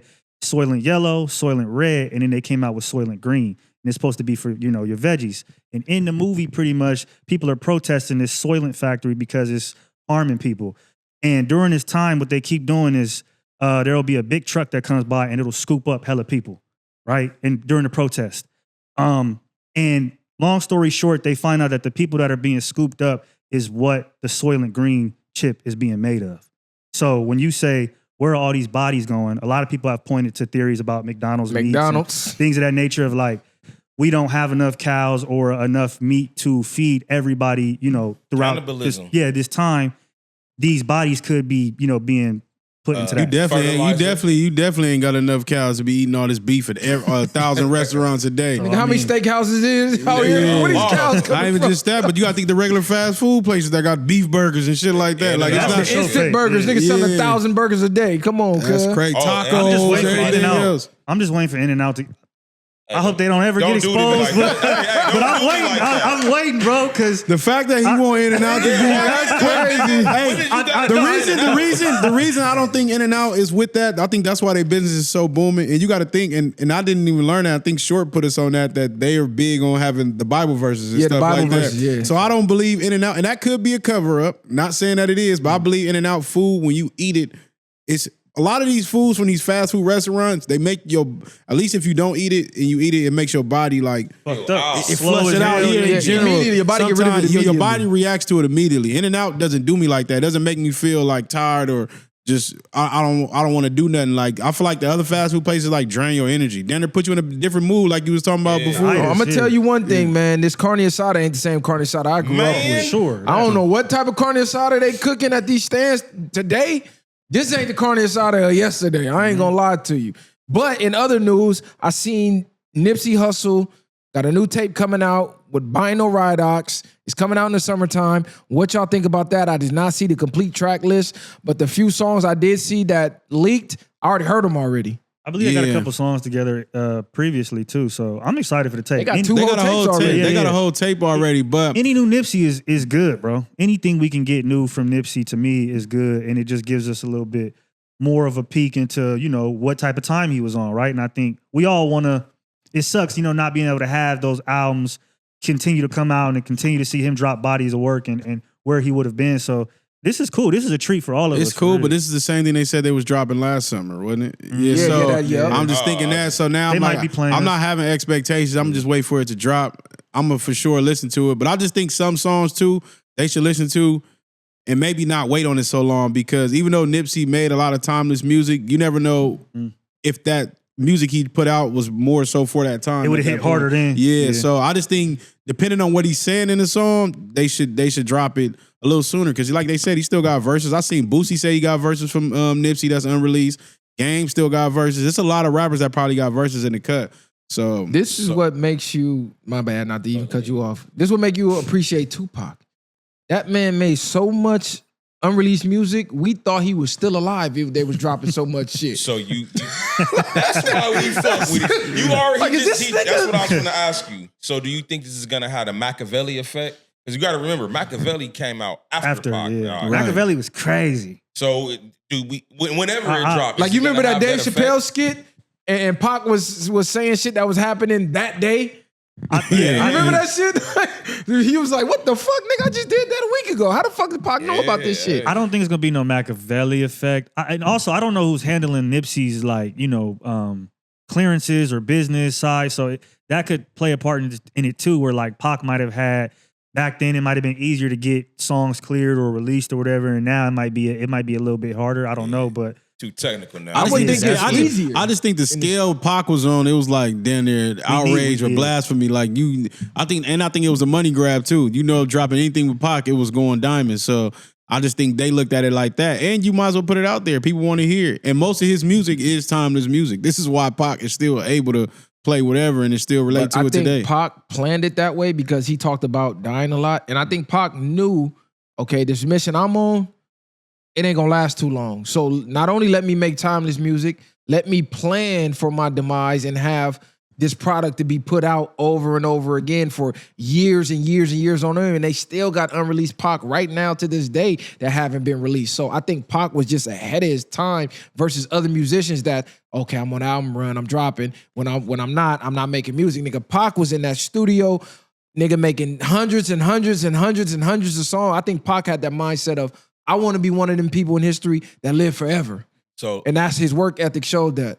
So let me ask you this. I've posed this question many a times. I don't know if I've asked you guys, but I have a belief if certain artists or athletes are here today, who would still be relevant or who wouldn't be. So let's just say Pac and or Biggie. One or both. Who's actually relevant today, whether they're from their time or even these new niggas? Like, my attitude is if Pac and or Biggie, especially Pac, I'm biased, a lot of these niggas from his era wouldn't be what they are today. And then a lot of these new niggas wouldn't even be able to be around. Like, nigga, you can't even be in here right now. Do y'all believe that would be the case if he and or Biggie were still here today? I think a lot of people wouldn't be able to make no money if Pac music was still around. It'd have like the 50 and Ja effect. Okay. To me, to an extent of when Get What You Die Trying hit. And I don't care about y'all in the comments because I always reference 50. They always say they always Yo, say niggas glaze 50. Yeah. That's the craziest. Yeah. To answer your question, I think Jay's not Jay. You niggas do love 50, but we gonna get to that next. We gonna get to that But next. we made it clear on here we grew up on G Unit mixtapes and everything else. Like, so I don't know why y'all act like we deny that. Yeah, we gonna make it clear. And understand this though, but it says more a lot about y'all. Y'all was in love with Ja Rule. Nigga, we was on the unit, nigga. We know, we just understand. It was just different. Yeah, nigga. We was running around with the vests and the pistols, nigga, the bulletproofs, nigga. Facts. You niggas was singing, nigga. Cookie Monster, nigga. Singing with Ashanti and Yeah, shit. soft ass niggas. I'ma say Jay ain't What Jay. love got to do with it? Got to do it. That's what y'all niggas is doing. 50 was making interviews about black in niggas' eyes. Ja was doing interviews with his eye black. Different niggas. Come on, man. Different type of time, That's nigga. all I'm saying. That's all I'm You saying. know, outside in the streets, nigga. Then the clip come up, man, I had to sock this nigga in the eye. like, damn, That's all I'm saying. We was on different timing than you niggas. Yeah, So I don't know.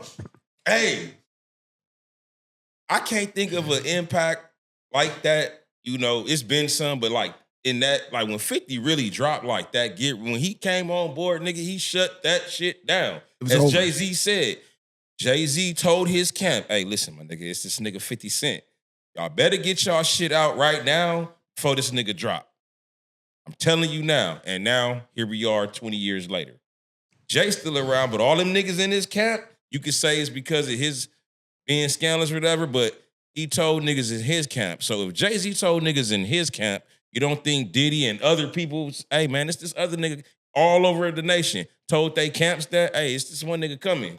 Sure. Be ready. And that's what I feel like with Pac. Like, the way when he dropped, what did you drop? If you trying to drop your album around Pac album, niggas is not finna be slapping your shit. You gotta get out of the way. Yeah, I think it's time for a new Kanye album.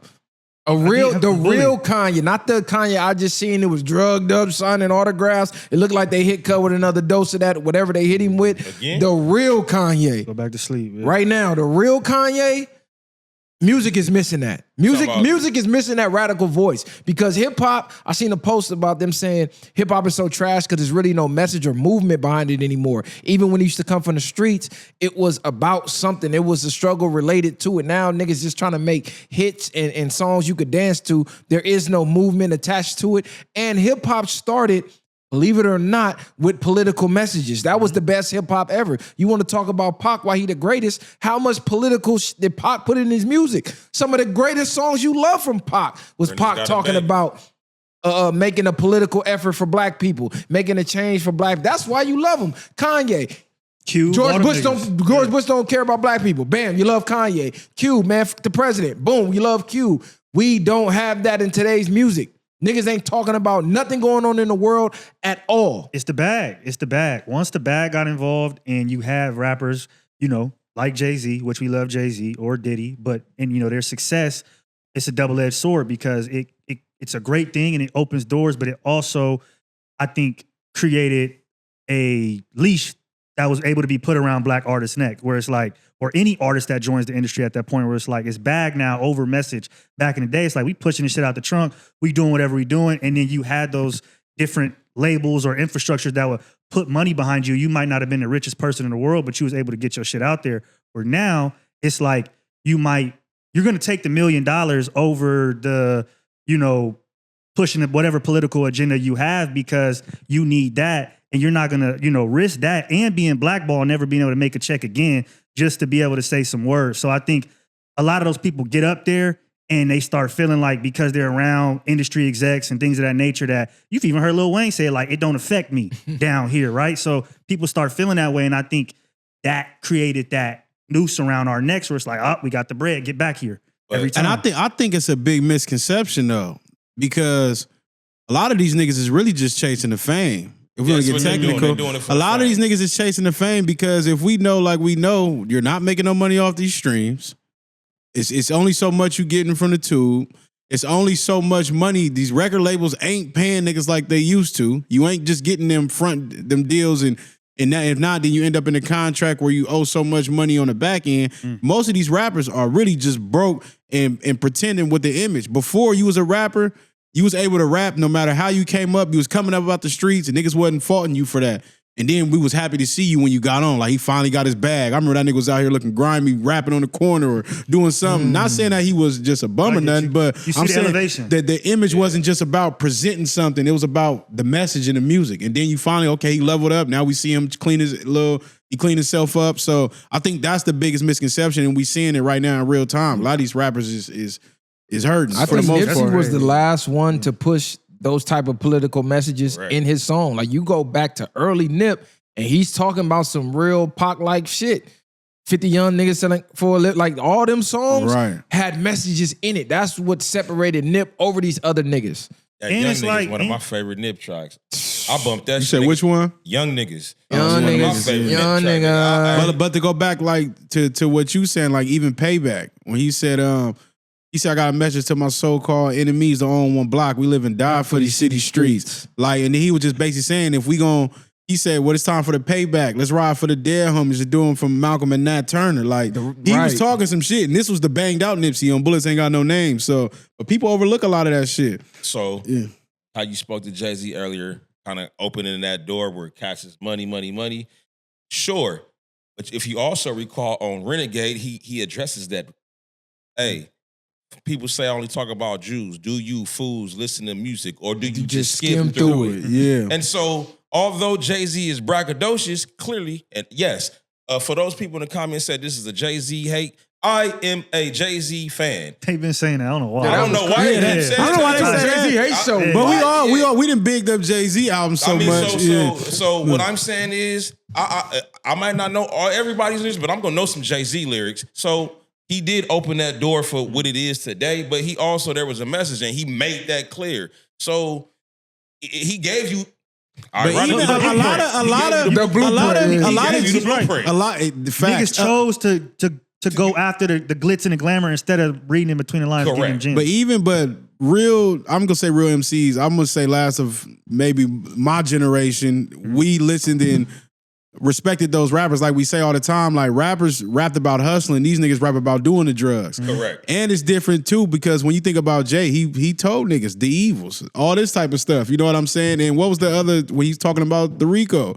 Oh, you just look at a week ago now. You know what I mean? Man, his first album was giving you the broke game. down everything. So it was like he gave you a lot of game, but just for you to rather either receive it or not. So I look at it like that. You come with some substance, it's hard because the people's attention span is gone. But I think substance is going to always outweigh everything else.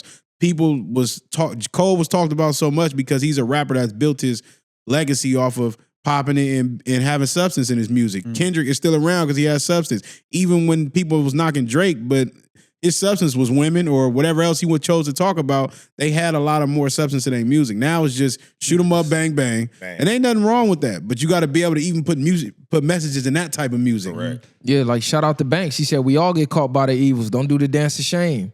Same thing like Jay-Z. First album, The Evils, it was like a little play on that. Like, hey, you're going to have to make a choice at some point in this industry. Which route do you want to go? You going to do the dance of shame and be like the rest of these, or you going to stand on 10? And I would advise to the younger generation of hip-hop fans, young men, young ladies, you might want to go back and listen to the music that we grew up on and before us, because those things that they were spitting to us, I know myself, I apply it to some of the things that go on today, and I'm sure you guys could. Whether you believe it or not, I listen to all my shit that I grew up on and people before them. I was listening, what was you bumping the other day? The Last Meal. Nigga, a classic. I've listened to that shit front and back from the time it came out to now. But even listening to it a week ago, I catch new shit. Catch new shit, and I have been, man, that shit he was talking about on one of my favorite songs, Break Fluid. Right. Nigga, so it's stuff there. And I really think the younger generation, I get it. Hey, y'all nigga, go listen to some old Sugar Free, some old Jay-Z, Snoop, Dog Pound, Corrupt, Jay-Z, Nas. Like, really go listen to when they was first coming up. A lot of that shit you can apply to what is going on. Nigga, if I ruled the world, goddamn. No, that's forever classic. And this If how you I know ruled the world. that's forever classic. This how you know we in trouble. It's All-Star Weekend in LA and no one's talking about nothing. It's crickets. None of it. This is usually the time where all the rappers is outside. It's events on events on events. Everybody's trying to be in there. Like, I just heard Fabulous is performing in Downey. Like Fab. He's performing at some spot in Downey. Nigga, like, what the nigga, Hollywood is right here. Right the fuck here. you doing in Downey? He's trash. Like, though. this nigga performing down the street from Portos. I didn't know he was trash. performing in Downey though. That's Yeah. crazy. Nah, he Wow. finna be in Downey. Yeah, but Did they, little but you know, R&B, people from event. different places look at it like I'm just in I'm California. in California, LA. Yeah. Niggas look at it as You LA. don't go perform in Downey if you Fab, nigga. You go somewhere in Hollywood. he doing it.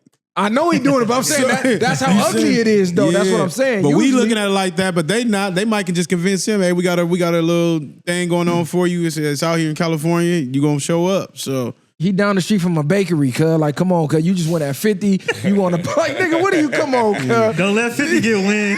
It's over with. But this That's is all my, I'm but saying. this is a perfect example about the rappers and their money. Not saying Fab don't, because Fab is straight. He been a vet in the game for a long time, but they still got to make ends meet. You still got to keep up that lifestyle. So whether if you come to a show for 20,000 or 30,000 or whatever it is, I don't know how much they get in the show now. But And people was on his bumper because they was saying, man, every time you perform, you don't do nothing off the soul tape. That's what we want. And he said, well, when you want to see me perform, I'm performing Club Banger. Soul tape ain't for that. They like, nigga, we don't care. Make a soul tape tour. We'll come out for that. So that made me think about artists who go against their fan base and wind up losing their fan base. If your fan base is telling you, we don't care if this shit ain't a Club Banger, we want to come here and rock out to the soul tapes, how long you gonna ignore that? Can he even do all of that? Because a lot of those, those beats. Yeah, a lot of them beats ain't his. So can he even perform that type of I shit? think you can perform whatever you want. I think maybe you could. Yeah, I think you can.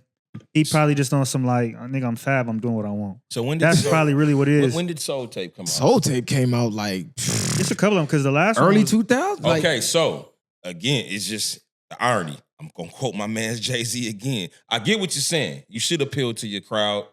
However, what Jay-Z say? You want my old shit? Listen to my Go old buy album. my old album, nigga. So he probably really, that's his stance on it. But he probably performing those songs Soul too. tape was 2011.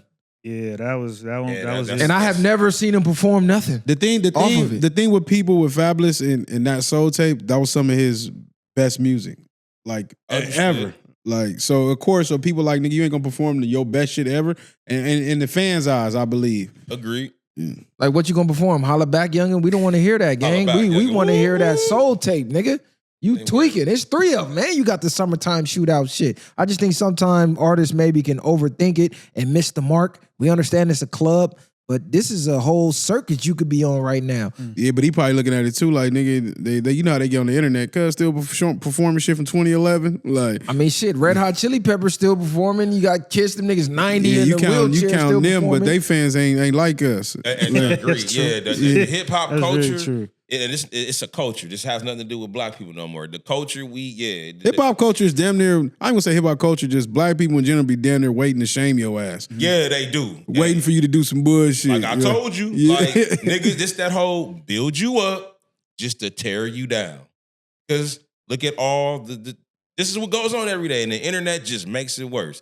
One week niggas is loving this nigga, the Russell. He spoke to him. I just seen this morning when I was scrolling, he was speaking about not to us, but how people had their opinions on what he did. He was like, "How about you niggas pray for me and not pray on me?" And I felt that really pretty much. He broke it down in the sense of, "Hey man, I might be making a mistake, but right now this is an opportunity. I'm trying to better myself, and I may learn along the way that this might not have been something I should have did. I learned from it. But right now, y'all niggas just downing me, talking shit about me, which coincides with what you saying. In the hip hop community, niggas have very strong opinions, and that's fine. But if it don't align, it does become, you treat it like how our culture, black people treat it. So if you don't rock with us, nigga, you against this type of deal. Now you ostracized. I just think his biggest point was your main message that got you popping and people supported, spending $10,000 on your CDs because you was independent trying to help you see that vision, and then you go sign to something. But what he should have took a page out of, the first thing he should have learned from that dinner with Jay-Z was not respond. He shouldn't have he shouldn't have got on there over explaining himself. You feeling some type of way if I made that move and I signed that deal and I knew I didn't necessarily sell out and when I can still look at myself in the mirror, I'll just ignored it and like nigga, it is what it is. Y'all not putting no. I can't even say they're not because people have been supporting him putting crazy stock into his goals. So at the end of the day, I don't think he owed an explanation. You did what you did, nigga, already. So now you have to accept the flack of it. Or you should have explained it. It ain't like you finna be here negotiating online like, hey, what y'all think to my fans? Like, how y'all gonna feel if Rock Nation looking for me? I think it was bad because it was Rock Nation because you went on there, you had a lot to say about Rock Nation prior to this. Then you were so happy and giddy, like, I signed the Rock. So like, start going crazy. Yeah, so that's why I'm thinking, people like, damn, this nigga you was one of the last hopes, nigga, and you went and did this shit. So, and people don't care about the negotiations of the contract. All they care about is that, nigga, did you sign to somebody? You're not independent, nigga. So in other words, that nigga is right now the KD of rap.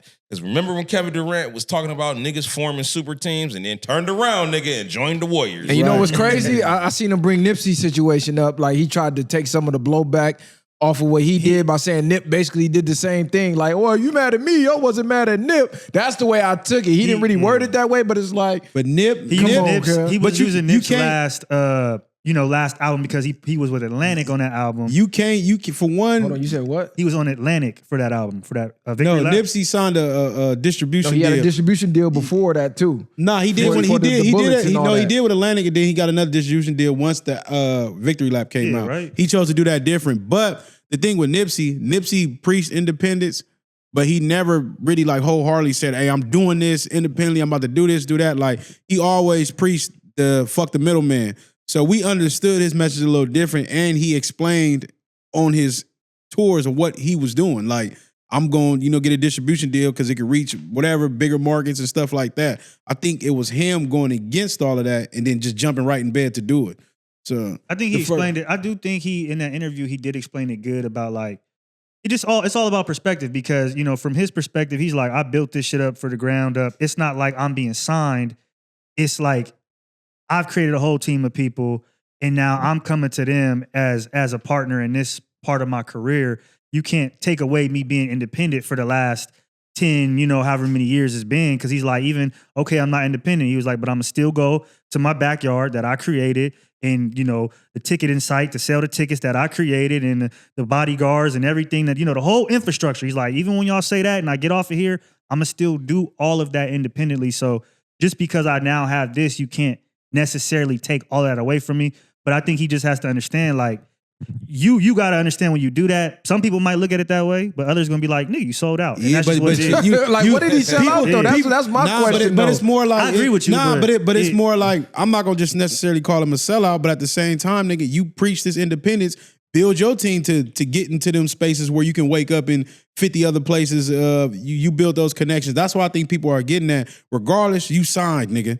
No matter how people want to see it, you got help. And you telling people stay independent, and you got help the first chance you got. Has he ever said he'll never sign? No, That's my question. No, he hasn't said Has that. he ever said that? No, I don't know. He said I don't think he said it. But what I'm saying is, if you're preaching so much independence, and then if you would have got this deal 5 years ago, you would have took it. 10 years ago, you would have took it. You wouldn't even have the Not same necessarily. independent message. You would have took it, nigga. If the deal was right for him and he believed it, Absolutely not. You would have signed the deal. Are you Absolutely crazy? not. Absolutely This not. is So the here- point. No, because he already. I want to hear this rebuttal. No, because he already tried to get a deal, nigga. That's why I know he would have did it. Why you say that? Why you say absolutely Okay. not? Well, my attitude is, I think we all familiar with the term "get it out the mud," and I think that's a great thing. Nigga, hustle, do your thing, but it is trendy, and I think a lot of people project that shit on the people and be wanting motherfuckers to stay in the mud. You just said the man been around 10 plus years. Whether he tried to get signed or not, Russell been out 10 years? I don't know how long. he been Yeah, out. let me What I'm saying clarify is- because niggas yeah, gonna get on me. I don't know. I'm just quoting Barely, you. I ain't heard this nigga for sure for no 10 years. Okay, yeah, but what I'm saying is, however long he been in it to this point, to get this now opportunity to pull him out the mud or whatever, to advance him, my nigga was in the mud. And it's like niggas get mad because now nigga, the light is shining and I have an opportunity and I'm taking advantage of it. The nigga was doing this thing up to this point. Something led to this point for him to excel. And because it's coming from, as you stated, Rock Nation, Jay-Z, people are biased, they got a problem with whatever. So it just looked bad. But that get it out the mud shit, that's cool and all, but the whole thing is work smarter, not harder. And it's like niggas get mad because niggas choose not to work hard no more. Nah, go ahead. Not to cut you off, but because it just popped up in my head. He's been out since 2018, so that's almost 10 years. And he explained something that also like stuck with me about being independent. He was like, independent doesn't mean doing things by yourself. Correct. Like it just means, I gotta find it. Let me find it and I'll bring it up. This is the 'cause it was a ultimate good- bottom line. There's a cap on being independent, period. This is an industry that has been gatekept by the gatekeepers. So there's a cap on doing it independently. If you want to go to the next level, you're going to have to do business with people on the next level. Period. So even though he's pushing independence, he's just letting you know, hey, you can still make a living. You can still reach your goals independently. That does not mean just don't do business with him at all. Because I think that was Nip's mindset as well, where he was like, well, fuck the middleman. I'm not going to only depend on you. I still can get it out the trunk independently. But once I build my stock up to where now I can come to the table with the heavyweights, that was the whole point of me building my stock up from the get-go. All that. I agree with that for the most part. I'm not even mad. I don't feel no way about what Russell did. But when you preaching a message like that, young Dolph was independent. We watched him get to levels and make millions of dollars being independent. People that tried to sign a nigga for $30 million, all type of shit. He got videos of him throwing a contract. That's independent to me. So now I'm just saying this. I understand how some of the fans can be looking at it, but it's like I don't have no personal attachment to this man for me to feel away. I'm just saying I understand how they see it. Like, nigga, you gave this message and the first chance you got. And Rod, you saying it's honest. I agree with what you saying as far as get out the mud, do what's best for you at the end of the day. But you can't sit here and I say, Rod, why this nigga? I get on here. Rod was just trying to sign me. This nigga tried to fuck me over in the contract. Tried to do some bullshit. That was some hoe shit to me. Like that's how I'm looking at it. Then Rod double back 6 months later. Hell yeah, I just signed with Rod. Like, whoop whoop, like, nigga. Yeah, it ain't the type of deal y'all think. And then this how you know he felt the way, because he just got on there on that interview talking hella sarcastic. Yeah, I sold my soul, and I did this too, and I did that. Like, what else they gonna say? Like, for the record, Young Dolph did have a distribution deal for his independent label. So that's what a lot of the independent artists do. They get the distribution because that benefits the independent label. It's not the same as signing a record contract. Like, I'm signed to Def Jam. Because you remember Rick Ross tried to sign Nip. And Nip was like, nah, I don't want to be under nobody. I got my own empire I'm trying to build. But we can build together, though. We can do some distribution like MMG and my shit. I don't want to sign under you, though. The exact words LaRussell said was, people think independent means alone. It means standing on your own 2 feet. And so what he's saying is that by him building that infrastructure that he has for the last 8 years, that's enabled him to be on his own 2 feet and then be able to take partners in at his will, and they have to agree with his terms and conditions. And it's not just like he's being hired for a job. It's like we actually have to come in here and talk to you and mitigate and come to a conclusion that we both see fit. So you're in a certain amount of control, and that's why he's saying that you can't take away that independency from him, because yes, he's not alone, but he doesn't necessarily need the label. If he doesn't sign the deal to Roc Nation, he's still making money. He's still doing his thing. So that's his point of why he's independent compared to, you know, or even if he still signed the distribution deal. Who did do what I want to do? Who did Dolph have a distribution deal? He had a distribution with Empire. Because I seen that. It said founded Paper Route Empire, founded by Dolph, released most of his music through it, owned his masters, controlled his pubs and distribution deals, turned down multiple major label offers, but Empire Distribution did the distribution. Paper Route Empire is his shit, though. No, Paper Route is his shit. Empire is something totally different. That's a label. Like, Paper Route is his. Empire was the distribution that helped him with that. Bottom line is, what I believe Russell did, he made the best of his situation when he didn't have a situation, and now a new situation came about that wasn't available then to his liking, and he was like, well, shit, this could work now. So instead of like trying to explain to niggas, I would be like, man, fuck y'all niggas. Niggas is best for my career right now. I don't care what I said then. I got new information now, nigga. This is what I'm on. And imagine selling 21, because he had a goal of selling 100,000 albums by himself, and it's pay what you want. So you can give me $1 to whatever, right? And he sold 21,000 of them on his own with no record deal, no label, nothing. So to me, like, even if you, again, label or not, bro, it's solid. Like, he out here doing his thing. So I understand the independent. I understand why he feels independent, even if people say that he's not, because a lot of niggas cannot sit up here and say they can sell 21,000 albums without a label. You got Coi Leray and these motherfuckers selling 10,000 albums first week, and they got label backing. So he's out here doing something right. But if you could make a deal with Amazon to get your shit shipped all across the world, it would be smart in your interest to make that deal. Yeah, so okay, instead of you trying to ship it all yourself. So shout out to him and whatever else they got going. All right, let me ask y'all this, right? Before we end the show, because okay, let me just start like this. Chris Paul just announced his retirement from the NBA after 21 seasons in the NBA, right? They blocked his move to go to the Lakers with Kobe. Kobe out of that. Chris Paul out of that. He would have got a ring with that Laker team. No doubt him and Kobe, unstoppable. They made sure that didn't happen. And then a couple seasons later, they let the super team in Miami happen. I believe he just tried to make another move recently. They blocked that. Do you think that's why he retired? Like, you know what? Fuck this. Is some type of politics against Chris Paul? I don't know. What did the NBA have against Chris Paul? There's multiple. You go ahead. I would say everybody likes his competitiveness. He's always compared to Kobe in terms of his mentality, everything. He's just the other Kobe in terms of how he goes about things. Not a bad thing. Jordan was like that. So he's not an agreeable person. But when you have an A-type personality, some people just going to get rubbed the wrong way.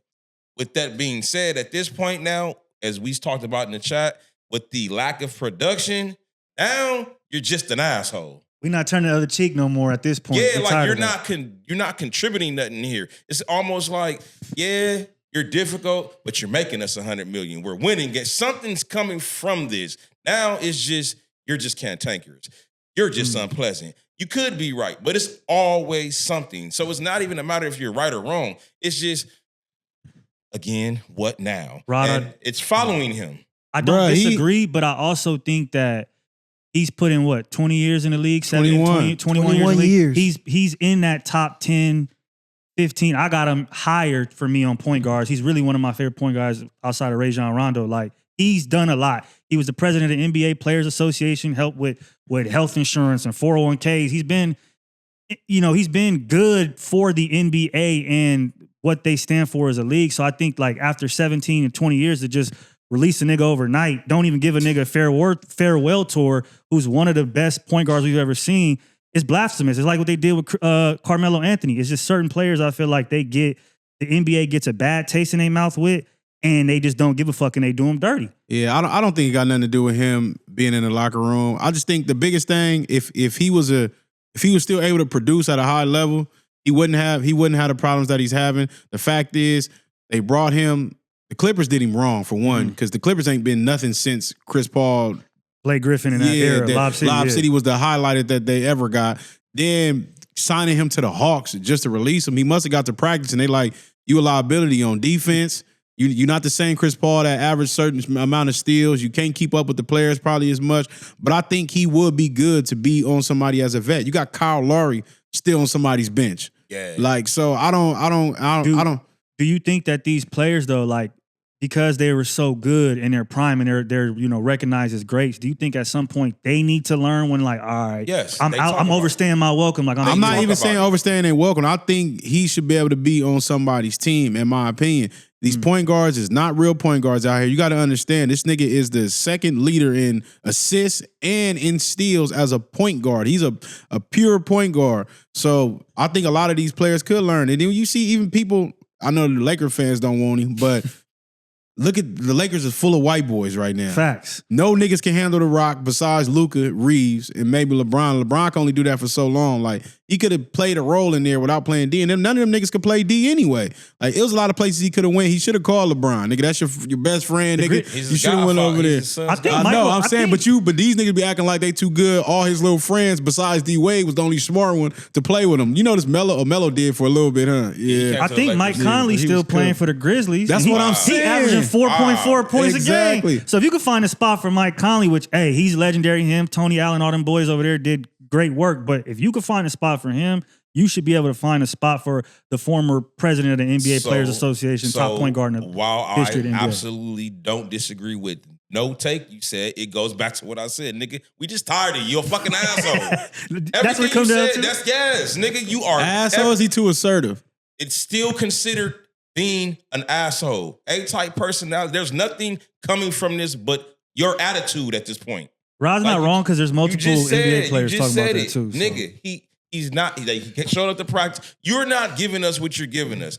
I would put you on the team if you change your attitude, because I think you can teach us something. You can be helpful to us in that matter, a vet around. But nigga, your bullshit is overshadowing the qualities. So why did they block that move for him to go play with Kobe? Because everybody was looking like, bro, this has to happen. Because Mark Cuban is a Laker hater and he vetoed the shit. He was the first one to jump in uproar and got the other owners. So at that point, it had nothing to do with Chris Paul. For him personally, they was hating on the Lakers because we great. They was hating on Kobe can't do this again. And Chris Paul happened to be a part of that. Because we were supposed to get Dwight and Chris Paul. That trade went through. That's crazy. Mark Cuban was like, no, nigga.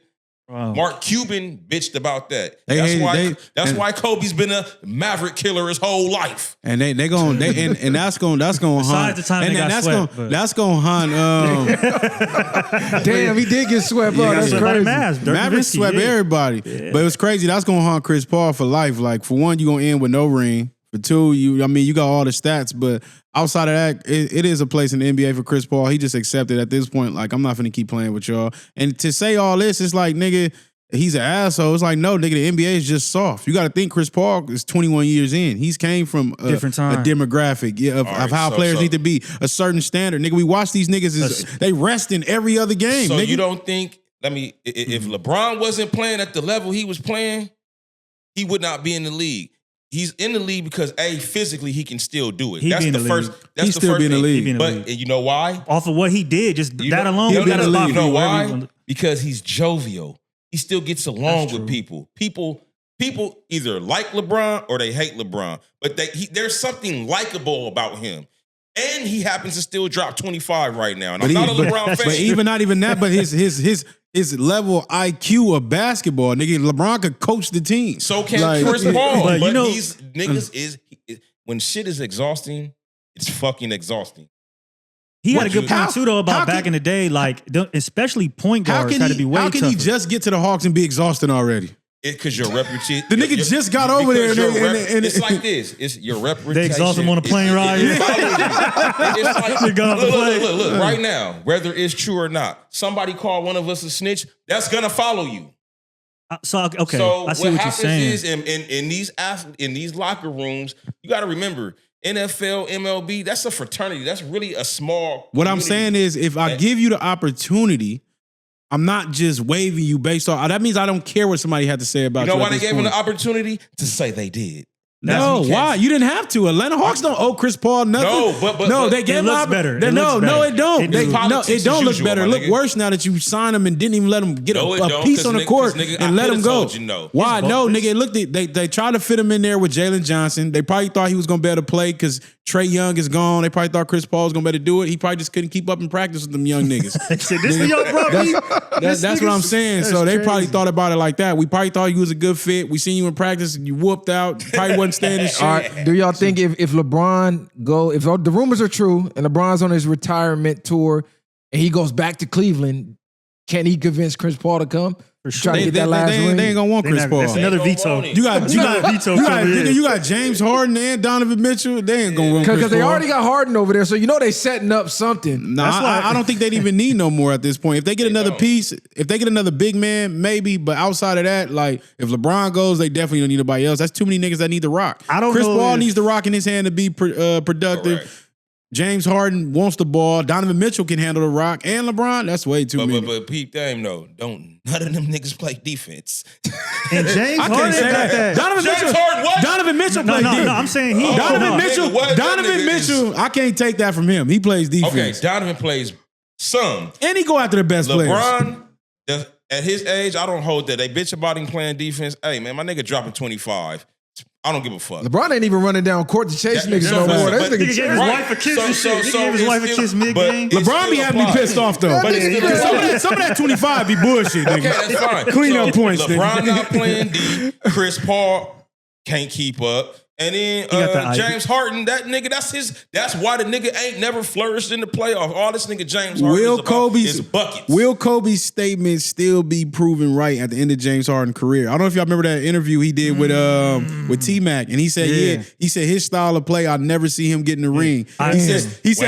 He said it's good though because it's you need somebody to produce at the level he's producing. But he was like, and people was calling Kobe crazy like he was a hater back then. But it's still proven right now. He was right because systems work, bro. This is a proven fact. And if you can't buy into the philosophy of a group, like a mastermind circle, it's not gonna go nowhere. So if everybody operating on plane A and you the only nigga operating on plane B, you holding plane A back from getting to their destination. Right. And so James Harden, there was another nighttime television NBA person who gave a great read of him too about how he killed him. Talking about how it's always somebody else and it's never you, and so he's never taking accountability. That's kind of why I don't think him and LeBron will work because he kind of has that Westbrook energy. I don't know if y'all remember them videos in the locker room of Westbrook we just gonna go out there and have fun, and Bron was like, "Nigga, what? We going out here to win." And I feel like they have that same kind of mentality during COVID. I think they mistook Westbrook though. He was just saying, "Don't forget to have fun." I get you, but now fuck all that, nigga. We coming to win. But LeBron won't say that to him though. You should have responded to that. That's why Bron get hate because he'll go to the office and be like, "Yeah, trade that nigga." And that's what's going on. I'm just saying though. But even with Harden, I think he's playing more into that role with Donovan Mitchell. Like you on your last leg, but I also do believe Harden stopped caring about the league once the OKC thing happened. Okay. Once he got up out of there, because for one, they wasn't always making sure he was appreciated enough. Got paid, and he was still coming off the bench. So once other players started convincing him, nigga, you way better than The He was sixth sixth man of the year, yeah. Nigga, yeah. And then you went over there and left, took over Harden a at team, six got man paid. was crazy. Like, Yeah, what the so- fuck are y'all doing? Even if Nigga had he's a little no beard. Even if he started as a sixth man, he produced enough to where it's like, nigga, he needs to be a starter. Because them three stay together, they got at least 2-3 chips. And they crazy, for sure and they should've had a crazy chip. because they was all around the same age. Y'all was a young group that would have grew up And together. I'm telling you right now, nigga, they fucking over Steph and them niggas. If them three niggas stay together, they fucking over Steph and them. Because, nigga, Houston took them niggas. Chris Paul and fucking James Harden took them niggas to Game 7. And if Chris Paul don't get hurt, they win that. But In my opinion. this is why you gotta humble yourself though, because you were the sixth man of the year, and you know you had the notion that you could build your own team, and then you tried, and it just didn't. It never worked He out. did So do it's, it though. It's kind of like you got to have a wake up call. I don't think he is a lead player. I don't think he can lead somebody to Harden a as championship. on the Rockets, that nigga down there, didn't he average a triple double? He was a joint on the Rockets for Yeah. sure. He was I a joint get on you. the Rockets. I get you numbers, but I just don't think the overall he can lead a team to the finals. I just think He don't got heart. I just think I don't think he knows when to. I don't think he shows up when he's supposed to. Never a lot does. of times that be the biggest key Okay. factor. Y'all say Chris Paul's an asshole. Well, you say Chris Paul's an He's asshole. an That's why asshole. they're not fucking with him. That's it. But This all is the his greatest, asshole. all the greatest players from the past is documented to Labeled be the same assholes. way, right? Jordan Yeah. was at Niggas practice. was producing. Jordan was at practice breaking jaws, nigga. Yes. Kobe come to nigga, Yes. take my Soft-ass fucking shoes niggas, off, yeah. nigga. Facts. You niggas trash, nigga. Yes. Them niggas is tripping on niggas. For Yeah. sure. But what I'm saying is at this point, nigga, you just coming with drama as they see it. It's not a matter of I or you believe it. Whomever is in that fraternity, high management, other players that's in the league, that's somebody. That's in the few- narrative. Yes, they're like, hey man, we don't like this nigga. Does Somebody his in there resume don't not like that nigga. do his resume not They count don't for give nothing? It clearly don't, cause nigga, what? Yeah, it's You're out of here, nigga. If you one of the Nigga, greatest of Dennis all Rodman- time? listen, Dennis Rodman, and he's a great. But what I'm saying is, Dennis Rodman gets more love, and he's an asshole too, right? But Dennis Rodman didn't get pushed out the league. Dennis Rodman said, nigga, I'm just done. Chris Paul, clearly his body of work, his impact on the game is very significant compared to Dennis Rodman. And we see how he's going out. There's numerous players who are not on Chris Paul level. So it is definitely, nigga, you. I It's just so think fucked up. He's not gonna get a ring. It's so Yeah, fucked up. nah, He deserve a ring. It's It's crazy. terrible, but I can't really feel bad for Swaggy him. P got a ring. My boy Iverson didn't get a ring, so I can't feel too bad for Chris Paul. Swaggy P got a ring. Man, that not- ring don't not- count for Swaggy P because he did not help get that ring at was all. knocking some threes, He though, wasn't no. doing nothing. No, nigga. He was got a ring, nigga. Swaggy was knocking some Swaggy threes. was trash, nigga. I'm not letting y'all get that Swaggy off. was knocking that some nigga threes was down. garbage, nigga. I can't just say he was just super trash though, because He was he was the only ass. nigga tripping on Kobe. Like Kobe's telling that nigga to pass on the ball. Swaggy was jacking up threes From half court, he didn't give a But fuck. when he made it, Kobe looked at him like, All right, nigga. Yeah, all right, yeah. You keep doing bought that yourself shit. some Yeah, time, exactly. So that I give him that. But Chris Paul, he can't do nothing. After we seen the videos, Curry had the nigga on stilts. yeah, You know what I'm saying? On the He started going baseline. downhill from there because you used to give Curry that work. Curry broke him up, had him falling and shit. It was like, nigga, you keep getting getting old, hurt. yeah. Yeah, like you can't do nothing. Them niggas is tearing you Nigga up. ain't been nigga. right since that Clipper game, nigga. It's like nigga, just let it go. I just hate to see it. I seen another post where they said, you know, the All-Star game is so trash now, they need to switch it up. We need to have black players versus white players. He said they'll go crazy trying to beat each Nah, other. I seen Nick say You that saw dumb that shit. shit? He's an idiot. That's gonna be slaughtered. One thing I did see, they put all the I'm not really even watching the All-Star stuff, but they put all the foreigners together. They put Yeah, they've been doing Luka. that the last They 2 put years. Jokic, Wemby. I guess they got the team blue or white and some They shit. finna blow the US out. Let me tell you, they finna blow Put the the US foreigners versus out, the niggas nigga. then. Nah, but they got other niggas on their team. But I think that's what they gonna probably do. So y'all But don't think that'll go crazy? The black NBA versus the white NBA? Yeah, because Nah, nigga, because NBA, who, the nigga? because that's what gets Because the people foreigners going. go under the white niggas too. I know, but then what? When they get tired, because all you really got is Luka and Jokic. Wemby. And beyond Yeah, that, no, I'm saying you Wemby is now Oh, white. yeah, he's a nigga. He Yeah, can't Yeah, they- he, a go nigga, under he going white, with the nigga. niggas. So we just Yeah. keep it a straight. yeah, they Yes, cook. if you're Caucasian, Now, over here, nigga. Now, but if they was all in the time together, if you had Luka, Steve Nash, Dirk, Jokic, Larry Bird, yeah, we might go Larry crazy. Bird, that'd be them crazy. niggas would be some shit. Dirk was giving shit. niggas But work. nigga, we nigga. still have Braun, Magic, nigga, Kareem. We got Kobe, too many yeah, niggas. yeah. I don't too know many, though, cuz. but them foreigners play together different. Yeah. Yeah. Hey, that nigga it's too Vlade many. Divac, nigga. Vladdy. It'd be a good game. It'd be a good game. That'd I be a should say great that game. much. They should do that in the NFL too, cuz. Well, there ain't even enough white boys. In the NFL? What they got? One running back, nigga. One cornerback, nigga. Right.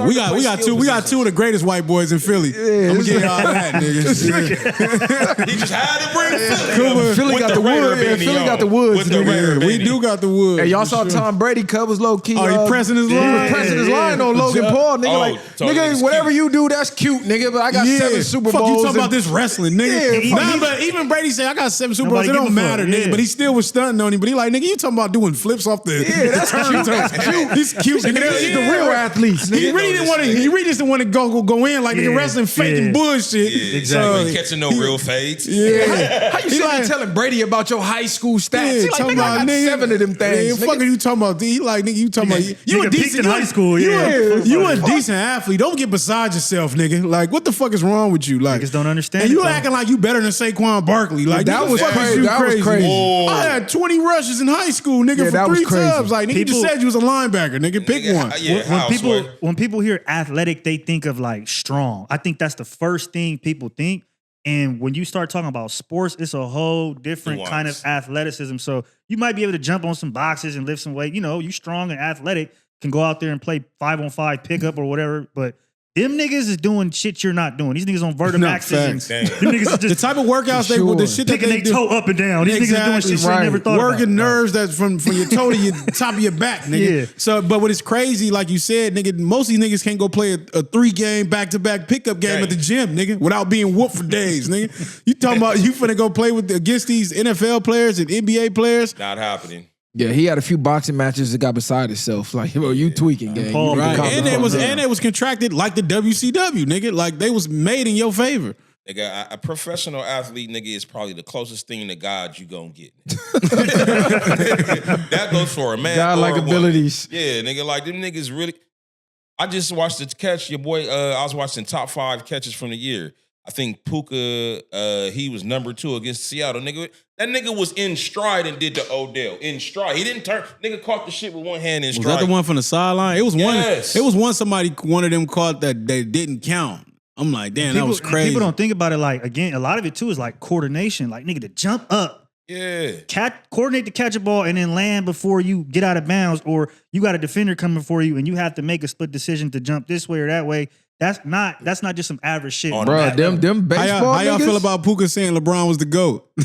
He said LeBron the GOAT? He said LeBron the GOAT. He said, I ain't never seen another player take 3 different franchises to the championship and get a ring. Man, Puka, he a kid. He a kid, bro. What we just say earlier? Picking and choosing. He a kid, cuz. That's crazy. He too young. He wasn't around to see the Jordans and Hey, I'm gonna go on record like the boy said, man, we done with the 90s.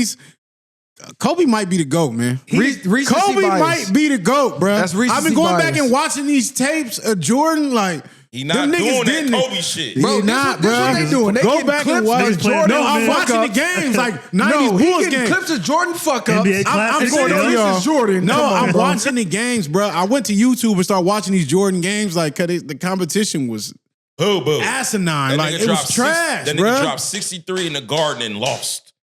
That's his fault?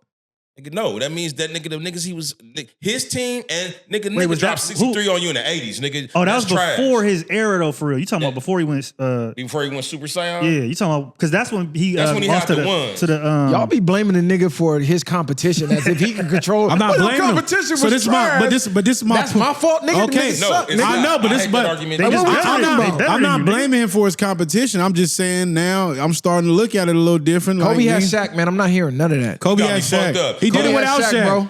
He did it without Shaq. Shaq, he averaged 1 point less than Shaq during that whole 3-series run, and particularly 2001 when they went 15-1. Hey, Kobe averaged more than Shaq. Hey, you see that? Hey, but Rod, do y'all see the hypocrisy? He don't even realize when he do it. You just sat here and said, I'm going to be mad about my competition? Or I'm going to be mad because I got Shaq? No, I'm like, just what saying. What the fuck is the nigga talking about? I'm just saying Jordan never had a Shaq, nigga. Yeah, Dennis Rodman, nigga averaged 20 rebounds. He Shaq?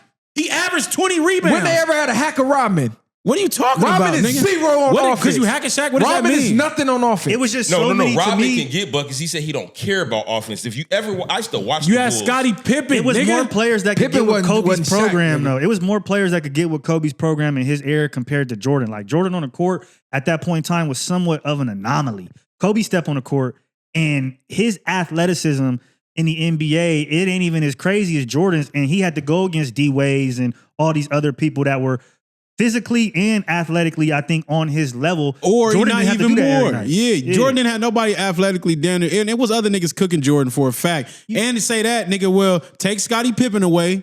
Jordan did nothing. Take Scottie was going crazy without him. I know, but that's what I'm saying, though. Take Scottie Pippen away, Jordan did nothing. Take Shaq away, Kobe still got 2 more. And went to 3 straight. Yeah, so Without that nigga. they And said- don't use Gasol. They said if Jordan was in the same league as LeBron and the Kobe's, That nigga averaging with 80. the defense, He's not doing it. He's not doing it. averaging 60 a game. That nigga averaging he's not 60. doing Come it, on, nigga. bro. That You nigga can't averaging touch 60. this. He's Don't not lie, my doing nigga. it. Rod, you can't touch a nigga. He's not averaging Nigga, 60. Hey, he's averaging Come 60 on, or what is 70. this nigga talking Right about? now, He's not averaging 60, bro. Nigga might average 100 right now, in nigga. today's league, Iverson in his prime, Jordan in his prime, T-Mac, When Kobe. you threw them niggas in there, I'm gonna give them that then. Oh, But now, make you, it- now you gonna give Iverson, but not Jordan? yeah, I'm gonna give it to Iverson This for nigga sure. crazy as fuck. Iverson, the same nigga that had Jordan on stilts. Had that nigga all like this, nigga sick, nigga. Yes, and I'm gonna give it to him, nigga. Had that nigga cook, nigga. What Mook say? Jordan still scored what? And won I don't that care. game. I don't Yeah, care. I nigga. don't Kobe care. scored Go back to the 81. Mook Kobe line. scored Nigga, 81. Iverson took Beat the case, took that that nigga. aura away from Beat that the nigga. case. Oh, this nigga's breakable. Oh, so that was for the culture, nigga. Nigga, this nigga's breakable. For the Iverson culture. came in there, nigga. I don't give a fuck about Y'all Jordan. remember nigga. crossover, he Wop, wop. lost. Nigga, wop, wop. His Jordan team was still trash. won that game. His Shout team out was to Murder trash. Mook, nigga. Jordan didn't win the game. The Bulls won the game. What is you talking about? What are you talking about? Kobe the realest nigga. Nigga went up to the Drew League, all of that. All During of the that. To the NBA Drew shutdown, League. banged on Shout out niggas. to Kobe. I was Stop at that playing. Drew League. LeBron That was went to the Drew League? That was the only Drew League I went to. Harden went to the Drew League. You know that LeBron was not that- cut from him the and Harden same was cloth there. on him because I seen Yeah, a video. Harden. I seen a video of Chris Paul. He was a rookie, and everybody was putting their bag. You know, you're supposed to give your bag to the Oh, rookie. yeah. LeBron, the only nigga that didn't give his bag. I'm like, you're not even partaking in the hazing. Like, you can't be one of the GOATs, bro. You can't be up there with Kobe and Bron or Kobe and Jordan. You could just tell his personality. So you taking away his locker room shit for the he don't got That that. ties He in. don't- That's he don't- into he it. don't got that like dog in Nigga, him. Kobe didn't even He felt engage bad. I'm in not gonna be the nice conversation. bag, like. So what you saying? Cause they said Kobe sat on the plane with headphones on, didn't talk to nobody. nobody, nigga. Said he faked like he was listening to music just to hear niggas talk, And nigga. niggas was talking shit. Kobe didn't even engage in conversation That's what I'm with saying. the He team. called Bro, Because niggas. Kobe This like, you nigga- niggas is trash. Yeah, No, yeah. I'm really on I'm that. saying that though, but to go back to how we counting the nigga off court shit as being in the debate. You got I'm to. saying that. I'm saying so that's his good. off court Yeah. not talking, nigga. Because what locker room stories you got of LeBron coming in tripping on niggas? No, Kobe, Like Kobe being was a a leader. hitman on a None. mission, nigga. He, on that Yeah. plane ride, got off and he knew what he was about to do. LeBron on there up. playing spades and shit, man. Hey, and Kobe talked about it. He said, But they man, said LeBron was like a funny type nigga, Yeah, joking around so and shit. they said, Kobe said, listen, man, once I understood, in order for this team to be successful, this team got to take on my mentality. And that's with any leader. So, as you said, LeBron is jovial, playful. If you look at them runs when they kept wanting LeBron and Kobe to meet up in the finals, and it was 3 years in a row before LeBron left Cleveland. That was at that Yeah. time what LeBron used to be doing before the games. And all his Dancing and shit, teammates yeah. dancing and shit. And Kobe before Hey. the game be sitting there like, nigga, if you crack a smile, I'ma fuck you up. Facts. And let me tell you, let me We say had to this do though. work, period. Being a nigga like LeBron coming from That's dangerous, though. No, actually. I'm saying from what he came from, the nigga that probably didn't even have a chance to be happy as a kid, nigga. Had to get his mama out the trenches. Nigga was dirt poor. He millionaire now. Cuz going crazy acting a damn fool. He don't know how to live. He a Hey, billionaire. so LeBron is the new J. Cole for you guys. Hey, on that note, we finna get up out of here, man. game time. Share, like, subscribe to the channel, man. Like the video, hype the video. I ain't even Y'all gonna know say- what I the ain't gonna fuck say going all on. that. Each one, Hey, teach one. Nigga, we done, nigga. Ask him where was Kobe.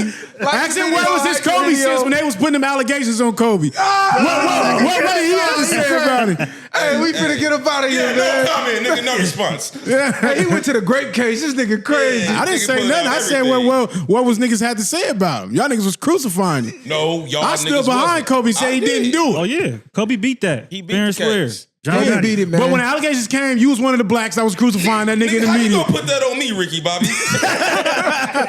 Share, like, subscribe, man, to another one, man. Byway nowhere. Yes, sir. Ain't no handouts, I did it from the ground up.